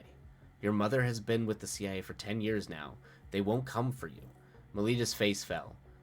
You won't come with me, then? He shook his head. I cannot. What would we do? With no money, no home. Live! Melita practically shouted. Live like we're supposed to. Like human beings. Alright. We have our thesis here. Am I still a thing, then? Farron. He startled at Deidre's question. His face flushed a slight tone of pink. Yeah, you're doing a good job here, Oizel. You're narratively literally setting up a question and answer thesis. So, exactly, a thesis for off-grid living. But it is the practicality, the actual question of that versus the question of that and the answer and the reality of that. and what is it, like there's a moment where maybe it's always back to those choices. Could I have at one point been a human, like, or had any semblance of humanity and not like dehumanized by this larger structure and system? And so we have a question here that's being posited to him that he cannot answer, because of the rejection of the first chance he had to essentially reject the system, if that's even possible.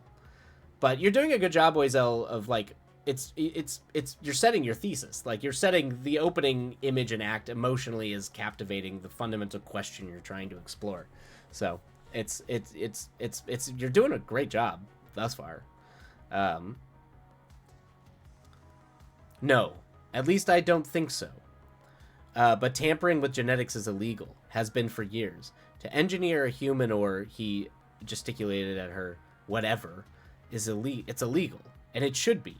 But as for you and those like you, you make people uncomfortable. But not too uncomfortable to screw? It's good. It's a good bit. I don't know. Farron hung his head. The three men in red ties had come for her, backed with local police. Farron stood beside her mother as he watched Melita silently cry, a final moment of begging in her eyes, and then the ties shut the door behind her. He understood then that there were three types of people: those who had, those who had not, and those who could never have. Nice. Yep. Fantastic. Deidre stood, turned his face up to hers. No one is quite as simple as that, Farron. Take yourself. A member of high society. How many lovers have you had? Are you an engineered too? Yes, I saw it the moment I laid eyes on you. Those like us, we become good at spotting each other. And your father never told you. And your father never told you? How many of those who dine this evening on Google Avenue are engineered? So perfectly that no trace remains and the secret lies buried in the pockets of money. I've looked into it, and these birthmarks that are found on the bodies of all those who are fixed, they're damn near impossible to engineer out. So we're spotted at birth and marked. Nice. This is reminding me of a Tumblr post that was essentially, remember when scientists were cloning sheep and trying to grow organs for transplant, and now they have to constantly convince people the Earth is round? She cryptid. Sad state of reality. All right, and that is the end of that sprint. We will start the break timer. And for everybody who is wrapping up their sprints, I hope the writing went well. and that progress was made. All right, thus far, I don't really have much to say, Oizel. It's poignant. It's biting.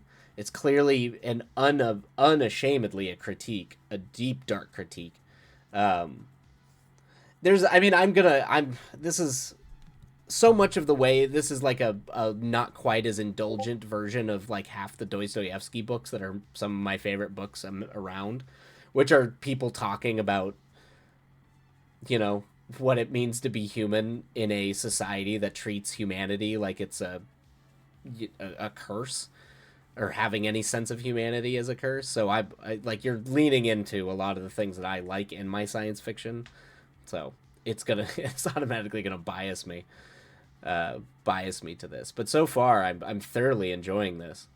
I'm excited to see where it's gonna go.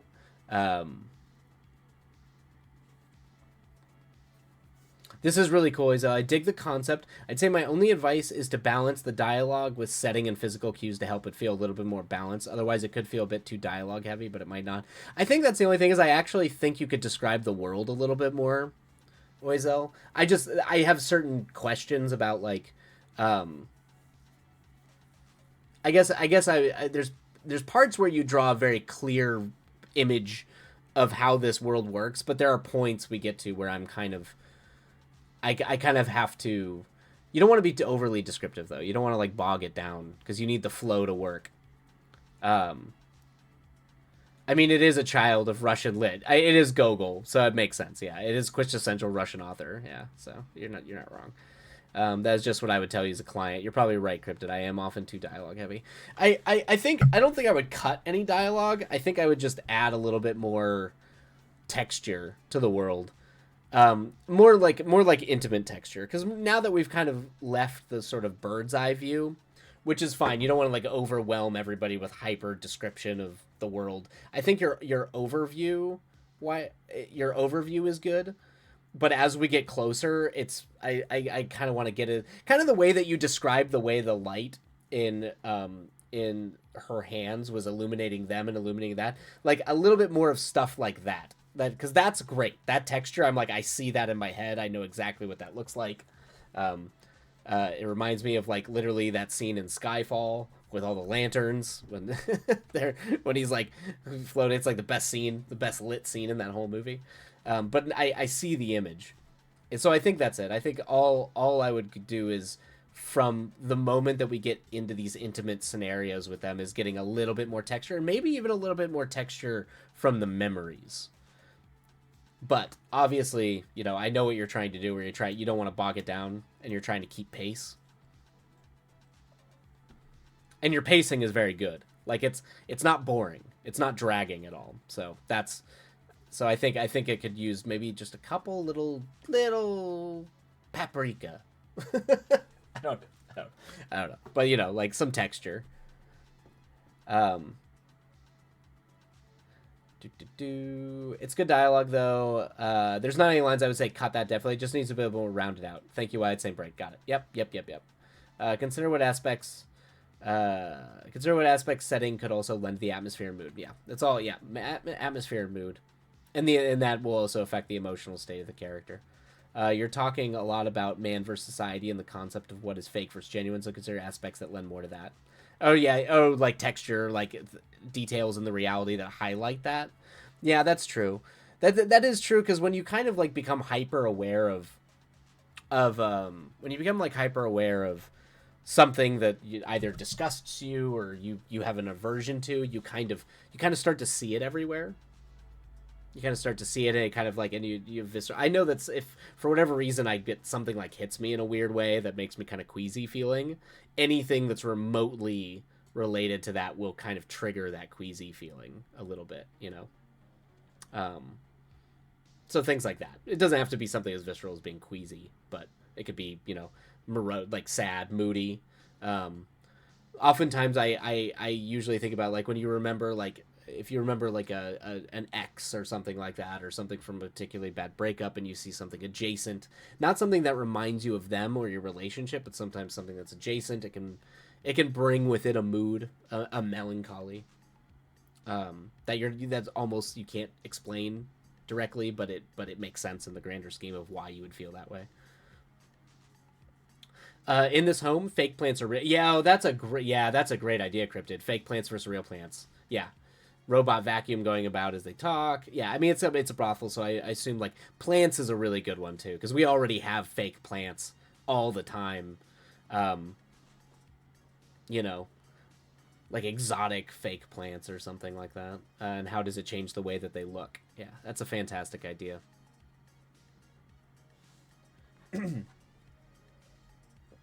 All right, yeah, okay, so yeah, see, look at that, Oizel. I don't think we're gonna have any trouble getting through the rest of this on the next sprint. I'm gonna go refill my water, and then we will deep dive and finish said, finish this little thing. I can see why you want to make it like, write multiple stories in this world, Oizel. I definitely think you should.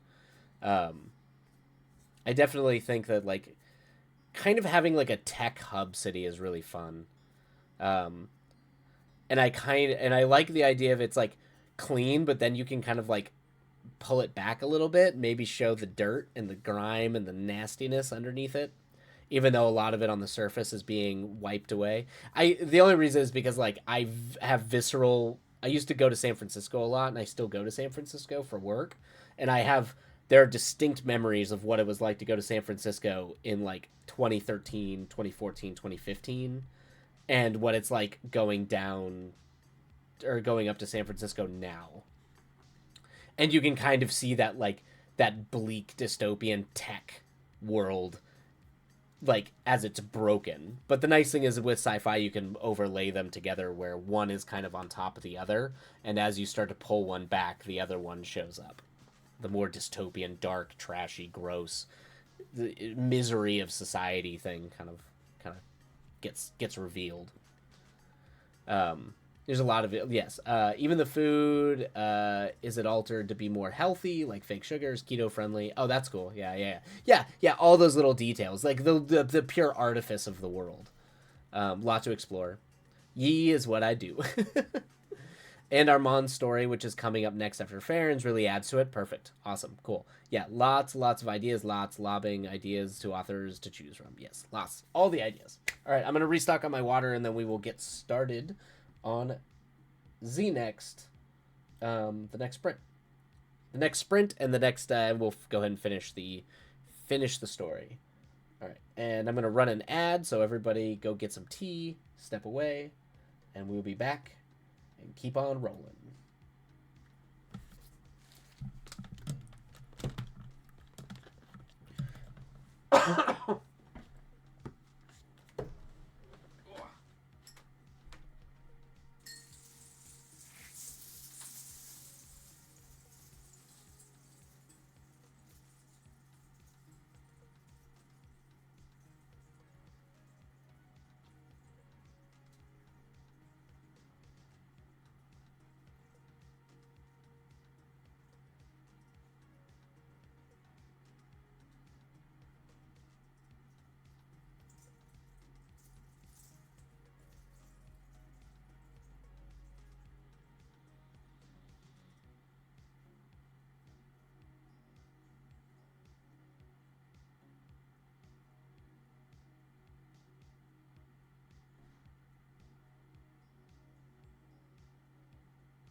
Okay. Oh, all right. Okay. All right, let me see. I actually need to drop the two other things I wrote to my other producer here really quick. If I can copy these. Come on, let me copy it. Copy. I don't need links. Jesus. All right, I'll do it on my phone. Thanks for sharing your story on stream, Oizel. This feels a bit like doing a workshop in a college course. You love it? Oh, that's glad. That's high praise, Examark.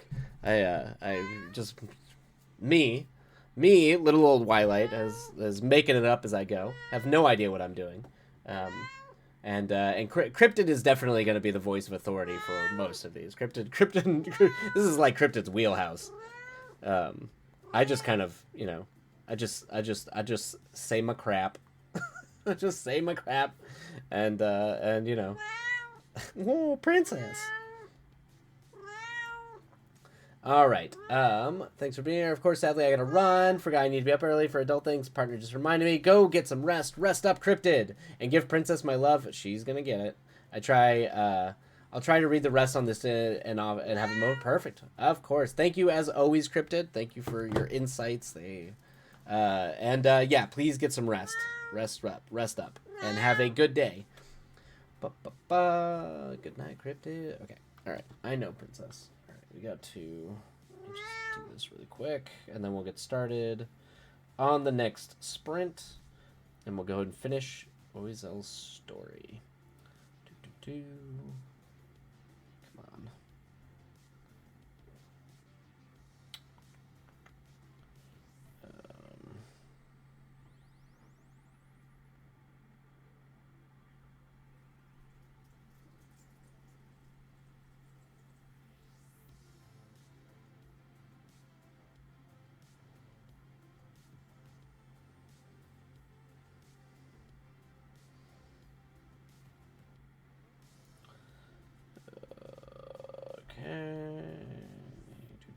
There we go. All right. Boom. Okay. There we go.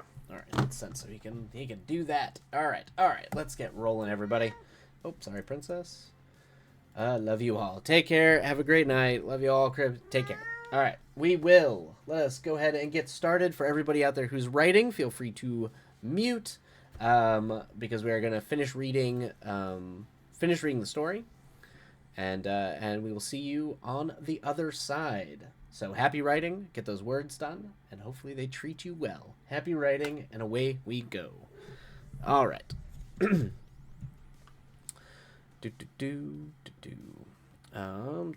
Mark to birth. There we go. Okay, cool.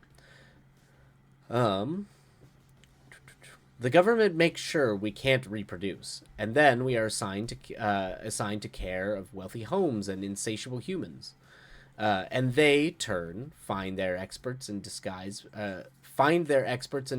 buildings and tweak this, change that, select the perfect traits for their sons and daughters, pay untold millions to hide the birthmarks, and these become the greatest among you, while those, like myself, are delegated to satiating their pleasures because we cannot hide. Oh, interesting. Okay, so yeah, so they're genetic modified, but now we're seeing the hypocrisy of the class tier system. She let her words fall carefully, anger erased after years of reality. Quietly, Deidre braided her hair and slipped flowers into the stands from the vase on the table, her eyes lost beyond the window. She plucked a bloom and dropped it into his lap, placed a kiss on his cheek, and left the room. The flower was a Delilah, and the man was utterly alone. Nice! I like that. The one thing that he's afraid of. Cool. I do love how even though they both talked about being you make this encounter meaningful, but also in a very Russian sense, just brutally hollow, like leaving you just completely broken in it. Like it's like the realities of it just break these two figures down. it's a harrowing ending to that scene. Very, very Russian. I appreciate it. Armand waited for his friend to disappear before approaching a sweet blonde beauty. Utterly, this story. She smiled up at him. Hello again. Was written for a Russian lit class in college. Yeah, awesome. Yep, that makes sense. Hello, Nadia. Her bodysuit was black, covered her broad shoulders. He took her hand, and they walked back to their usual room. Nice. Yep. Okay, great. I love it. They already know each other, and know each other well. It was dark with a fireplace, and heavy tapestries colored the wall in blacks and blues. Eagerly, she wrapped her arms around his neck and kissed him squarely on the mouth. Are you ready to leave? He murmured. Yes. What about your friend? He'll manage. Armand slipped open a window, and the sticky night air slipped in as the couple slipped out. Quickly they ran, carefully avoiding the crowd on Google Avenue. His own loft was located in one of the premier high-rises on Google Avenue, but tonight he led her into the black. Nice. Probably don't need to repeat Google Avenue twice there, but that's just a minor thing. I've revised it over the years, but that's how it started. Awesome. Yeah. I can tell I do love this story. It's definitely crafted and seems to have a lot of thought has been put into this, which I love. Armand had grown up in the black. He made his way into society using his voice and a sharp business suit of red, but he missed the Detroit he knew, and the one that was lit only 2 hours each day, whose water had been recycled for the upteenth time. It was little more than a shanty town these days. Cheap foreign bodysuits were worn here, and the wine was probably radioactive. Aside from that, perhaps much had not changed with the location. You would be hard-pressed to determine whether the rich or the poor had more plaisir addicts. That drug people took to walk a different reality. Got it. The hackers were the ones who had made it in the black. They accessed the wealth of the society and sold it cheaply to Detroiters. Theirs was a coveted skill, passed down through apprenticeships. Very rarely did rogue hackers appear, and they were shut down immediately. Since the local governments had become effectively defunct some 50 years ago, the hackers set up schools and hospitals, set out police and organized raves. Is that raves or raids? They acted as a buffer between the poor and society. A mutual distrust was agreed upon after the Second Revolution, and society allowed the larceny while the Detroiters settled for disparity and disillusion. Well spoken. The streets Armand led Nadia down were now covered in years-old filth. Awesome. These cars still emitted pollution, and gardens were filled with the only weeds that could grow in the area still covered in ash. They pushed through small groups of people, many of whom were still wearing gas masks and plastic-coated gloves. Their footsteps made a small patter as they ran, and no one stared. Awesome. I love this. Yep, this is exactly what I meant, where you can overlay the two different San Franciscos on top of each other. The tech, the clean, precise tech world that is accommodating to these various classes, and then the one that is the backbone of it, that is oftentimes filth and disgusting and broken and sad. He finally pushed through the door of a small shack on the backside of the old landlord's house. Oh, princess, hello. This is where he grew up. When his parents died, he bought it from a deaf old man and since then came around to smoke cigars. The walls were plastered with paling white paint, but the rug was Persian. Several armchairs and a small bed on the black metal frame were placed in the single room. Clean dishes sat by the sink, and a bag of clothes were sitting on the chair. Armand finally let go of Nadia, and she went to the bed. He thought her beautiful, his Nadia. Her blonde hair fell in curls around her face, and the white flowers printed on the fringe of her bodysuit made her feminine in an incomprehensible way. A certain sense of pride flooded his being, and he saved such a remarkable woman for the lurid fate that awaited all pleasure servants. God has blessed us, he whispered, and she nodded. That is the most, right before you're about to, like, get it on, that's the most Russian thing ever. It's like, just bring it all back. God has blessed us. For being both beautiful and horny. I love it. But her smile was contagious, and he felt as though a dream had descended upon him. It's like, Dmitri and the brothers Karamazov. Night after night he had visited Nadia, the voluptuous woman who had captured his desires 3 months ago. He had been sore each day, wondering what other men had seen her smooth skin, run their fingers through her hair. So he pleaded with her, and they made a plan to leave that life behind together. Oh, nice. We got runaways. How long until they notice? He sat on the floor and pulled out a cigar. Nadia tilted her head. 12 hours at most. Come to bed. I just want to look at you. She gave him a smile and stretched across the black sheets, her suit blending into it until she was almost just a face and hair and small white flowers. The lights flickered out with the tick of the clock at 4 a.m., and Armand snuffed his cigar. He climbed across her body, and her hand slipped under his shirt. The morning was just beginning to peek over the windows when Armand woke to someone lightly tapping on the window. He shrugged on a robe and went to the door, and a man with tinted glasses and short black hair stepped inside. Armand clenched his jaw, as happens in his Detroit pleasantries, pleasantries were ignored. You have something that doesn't belong to you, Armand Brostas. I'm not giving her back. He squared his shoulders against the man. He didn't offer his name, but instead lit a cigarette. Man, got all just being cool. You bring too much attention, stealing a servant. She is already owned. We maintain a careful balance here, Mr. Brostas. You're towing it, and I cannot let that happen. One woman is not worth the entirety of civilization we've built here. You've 24 hours to return her. The man showed himself out, quietly shutting the door behind him. I like that this is like the oppressive society version of writing a strongly worded letter. But I do appreciate it. It's good. Nadia was sitting up with Armand turned around. She caught his eye.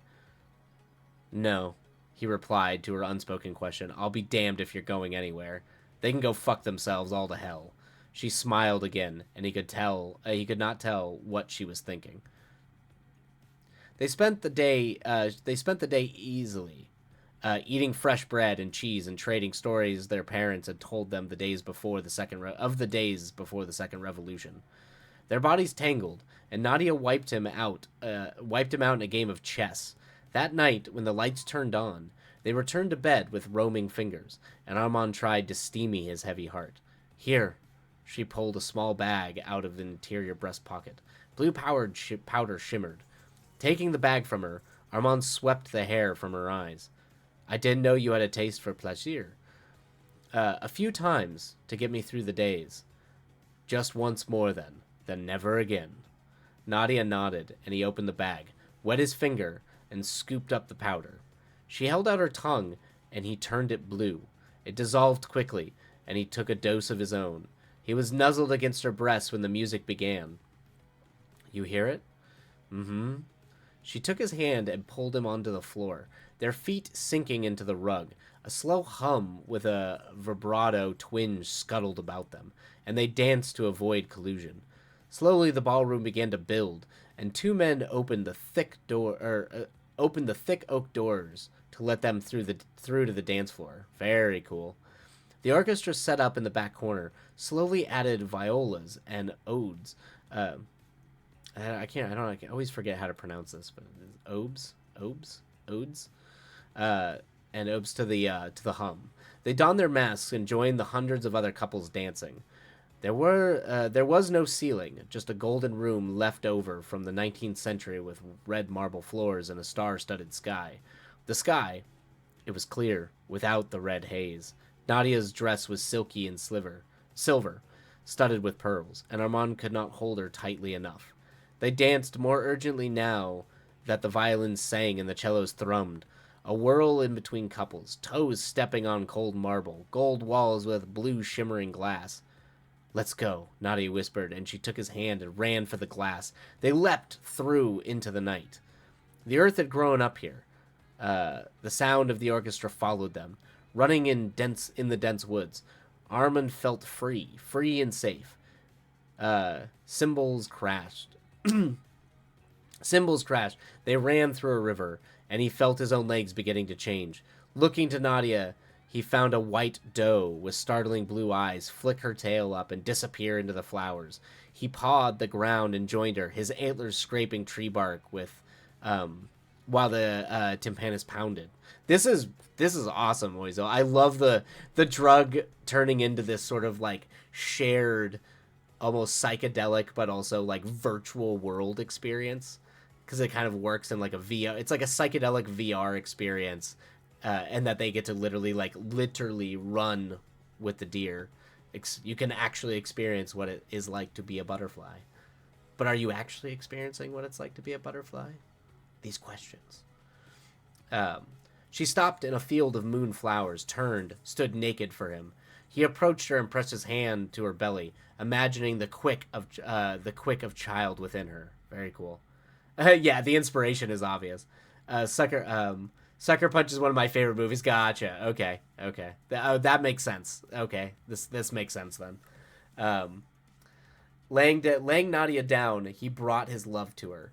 The next morning came too soon, and when he awoke, Nadia already had her eyes on him. She touched his face. He grabbed her fingers, pressed them to his lips. She was pale, and her eyelashes fluttered gently.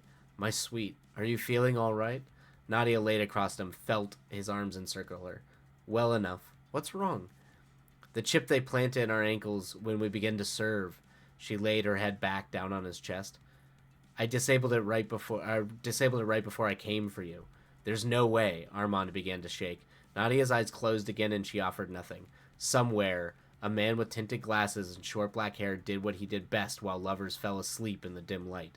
The second time Armand awoke, Nadia was still asleep. He touched her cheek and found it cold. There was a smile on her lips. Yep. Deactivate. Brutal.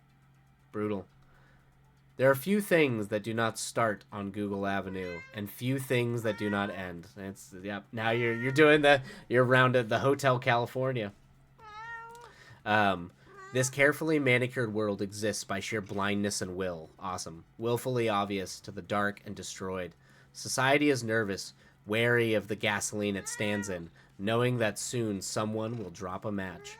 The devil walks through Google Avenue, sweet, and he sits among the people with a mojito in his hand, waiting for the beginning once more, watching the supervisors hurry up and down the aisles, straighten the displays, and feed the fish while the clerks turn on the card machines and the bakers knead their bread in anticipation of the new day. And by mid-afternoon, the men and women who sup on moderate menus look on with contempt at the youth on their skateboards barely masking along. Awesome. Awesome. Yep. And then you just bring it all back around, repeat. You're always gonna get me with the poetics. You're always gonna get me with the rhyme. If you start rhyming things and matching things and the poetics, that's how you get me. That's how you. Oizel, this is great. This is fantastic.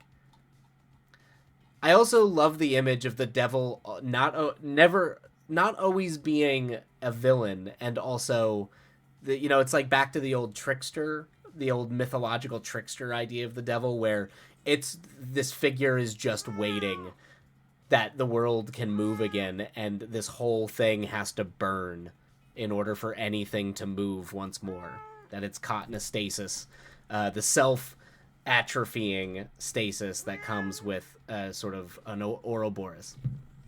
Yes, this is fantastic. I think you have an extremely good thing going on here. So many of your descriptions are so real and evocative, but that Doug sequence you wrote is by far my favorite. Yeah, the drug sequence is fantastic. Should I remove Farron's story all day? No, I don't think so. I love Farron's story. I think you need Farron's story. I mean, I'm always going to love that kind of story because while both these stories, because they mirror each other in a way. One is essentially playing rich and trying to break away from it, but in the most like romantic and indulgent way possible, and fails. And the other is a hollow person who has given up their humanity in favor of the society that keeps him in power, and just gets to come to terms with once more how hollow and broken they are in every attempt that they do to try to fill that hole inside them. They both parallel each other in a way. I actually don't. Are Farron and Armand's story in Gogo's story as well? Is the similar structure of that story? Because I feel like there's a they kind of complement each other. It almost feels like they're almost like they need to be together by narrative necessity. That's just my take, though. I don't know if you should remove it. I think the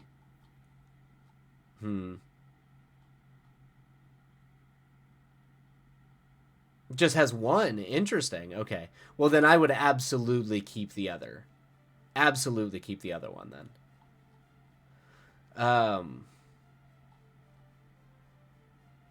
Yeah. But he also has a lot longer world. But of course he does. Yeah. As I imagine he would. He would have a lot more going on there. Yeah, I think I don't really have any notes. I think the only big thing was some of the texture that Cryptid had talked about. I think that this being 16 pages double spaced, if you pepper in enough texture early on to make this a full 16 pages, like not just a full on 16 pages, I would do that. I don't think it needs much. I don't know how much I would trim. I don't think I would trim really anything here. But I don't know. I don't know, Oizel. I'd keep this. I don't.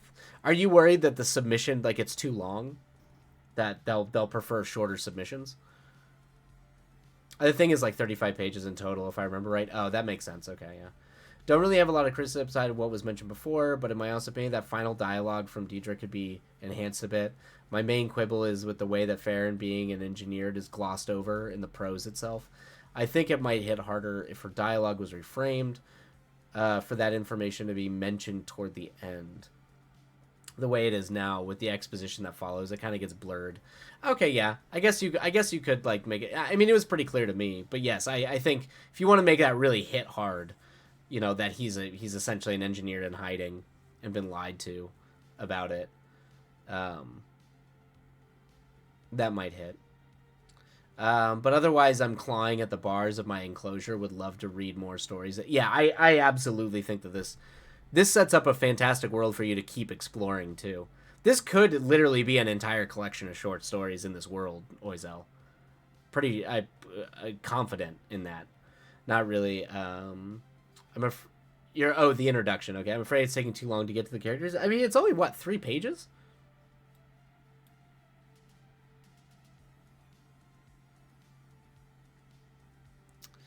Let's see here.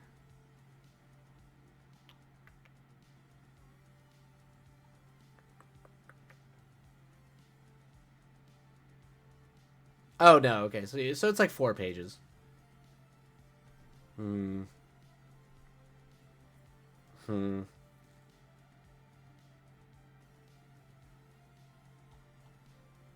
I don't know. I don't know. I don't know, Azel. That's difficult.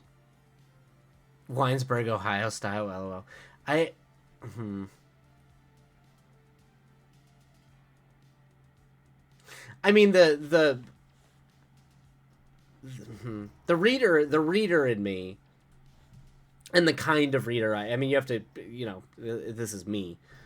Um, is no, it does not. I don't think you take too long to get to the characters. I'm a big fan of the way that you've set this story up and the way that you've kind of like zoomed in. I think it particularly with the way you end it, um, because it's even lyrically, it's a cycle. You're creating a cycle. By each paragraph, it's like a fractal. You're like, we're just going in, and here's the repetition, here's the cycle repeating, in and in, here's the cycle repeating, in, here's the cycle repeating, and you're pointing out the contradictions in each of these cycles. It's very, yeah, it's very Le Guin. It's got that element of very Le Guin. You've got the contradictions inside each cycle, but then we get down to 2 character stories. See, and I the 2 and 2 and the cycles, I feel like you need both characters. I think you need both character stories. I feel like you need both, because they're both contradictory, reflecting, and they're both failing to repeat, and it causing the repetition of the next cycle, the next thing to happen again, and that's the tragedy in it. I don't know, like structurally I really like this. I really like the way that it's set up. I feel like, I mean, maybe you could trim. I don't know what you would trim out of the beginning though.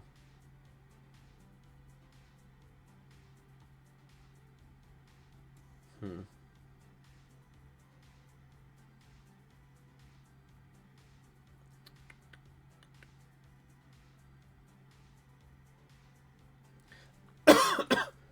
Um, Sinus Fens, Google Avenue. I don't know. I don't. Hmm. It would just be a bit of description, perhaps, of the shopkeepers or something. I mean, maybe. No, but definitely not the first description of the shopkeepers up here. Absolutely, where you point out the different theirs. Absolutely not this part. I would not cut this part. The they patter up and down the aisles, trading displays, feeding fish, and resell. Are they do those for me? Yeah, I would absolutely do. They patter up and down. Where is it? Where is it? Where is it?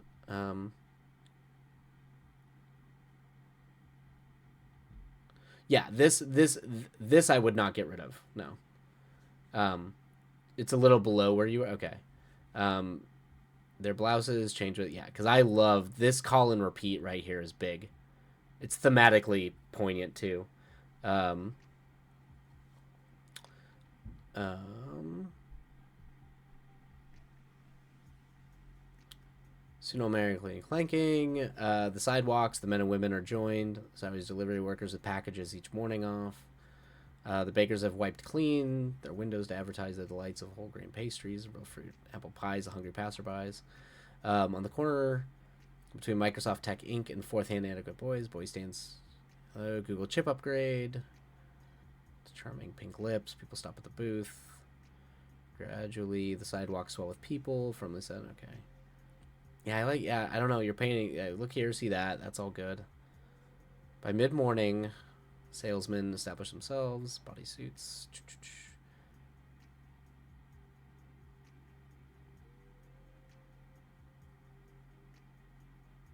Oh, yeah. If it becomes a collection, just have the intro by itself. Yeah, I think you could do that. Yeah.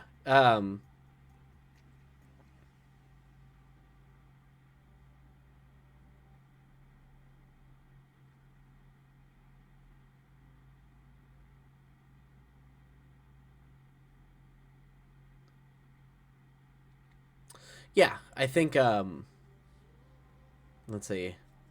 Where would you break this off? And with society comes society players, the ones with exquisite insatiable appetites. These individuals turn a corner a block beyond the dining milieu and are overcome with the lazy amethyst haze where the men, women, both engineer and virgin can be found in a multitude waiting to serve.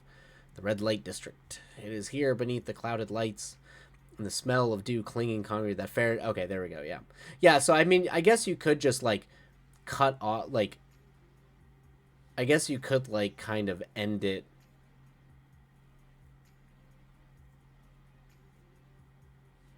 here, like around here. You might need to, if you do that, you'll need to rework kind of how you end it, because in this one you flow directly into their story. So you might need to like kind of cut it, like give it a hard ending, and then give it a little bit of an intro to our characters. Um, I think maybe that would work.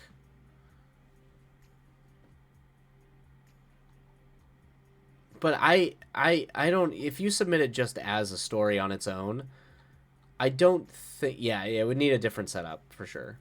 But I wouldn't change. I mean, this is really good, Oizel. I don't think I would. I really don't think I would change much.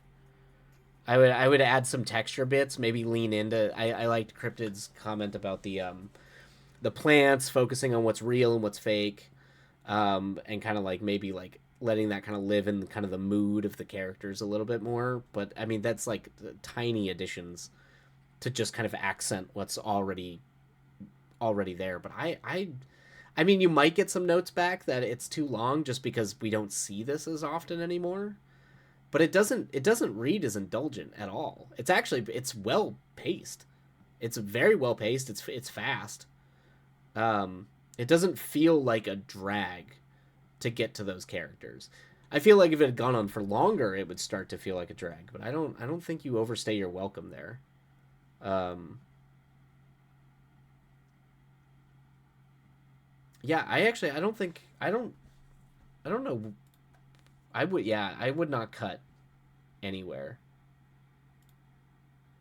I think maybe I would add a little bit, and that's it. I think that's my only note. Is yeah, I don't think I would cut. I think if you think that if you feel like when you're submitting it, it would work better with multiple stories, maybe add a couple more stories to it, um, and kind of submit it as a short story collection, and then have your intro. But I don't think I think it would be worth at least seeing if you could get this submitted somewhere as it is, just with like a polish on it. That's my big note. But this was fantastic, Oizel. This is really good. This is really, really very good. Very, very, very good. Um, Thanks, Twilight. I appreciate you giving the time and attention to it. My husband doesn't read terribly. Oh, he's got dyslexia. Oh no. So I'm without a lot of folks to indulge me. Well, you're always welcome to here. It's a delight reading. I'm glad I finally got to read some of your work, and give you some feedback on it since I'm behind reading everything else. So, hence why it seems like the read work on stream seems to be popular because I'm actually reading it. Um, all right. Well, that was a lot of fun. I love this story, and I really, really, really hope you submit it. That's both you and Ghostly so far. And so far, everything that people have submitted to be read, I I am convinced needs to be, after like a polish, needs to be submitted. Yes. Let me know. I would love to. All right. Well, I think for the last 10 minutes of our sprint, I'm going to finish the last cover letter bit, and then we'll probably call stream after that. So I'm going to go ahead and give my voice a rest. And for those of you who are writing, feel free to keep on writing. And thank you, Oizel. This has been an utter delight. I loved it. Thank you. All right. Happy writing, folks, and we will see you in 10.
Alrighty, everybody.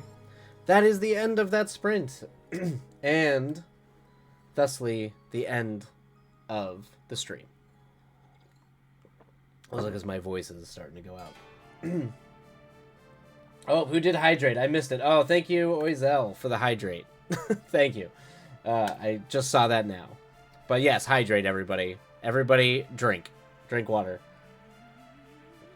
All right. At exactly the 4-hour mark is impressive. Oh, yeah, did I? Oh, look at that. Shit. It is right at the 4-hour mark. Not too shabby.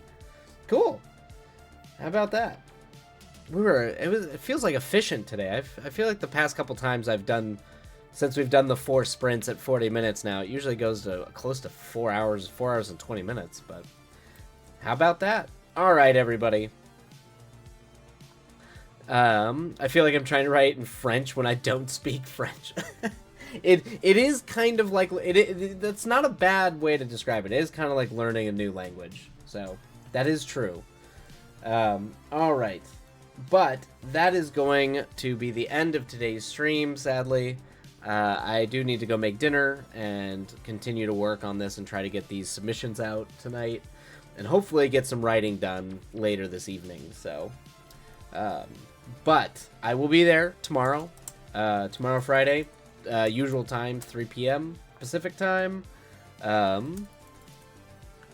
Is the plan. I know I sometimes am late. Most of the time I'm making tea, so usually like 3:15. You all know the drill. You all know the drill. Have a good night. Time zone, of course. Lex, have a lovely night. Ghostly, all right. Death now. Go, just relax, Ghostly. It's okay. All right. Love all. Yes, I love you all. Take care of yourselves. Be kind to yourselves. Please be kind to yourselves. I know it's hard, but it is important. It is a very important thing. The world is rough enough. It doesn't need us jumping on top of us. It doesn't need us jumping on top of ourselves. To you, I'm Ghostly. Yeah, that. Usually it's abroad, but today I feel like it's for Ghostly. But with that, I am going to say adieu, farewell. I love you all, and we will catch up tomorrow. Take care, everybody, and adios.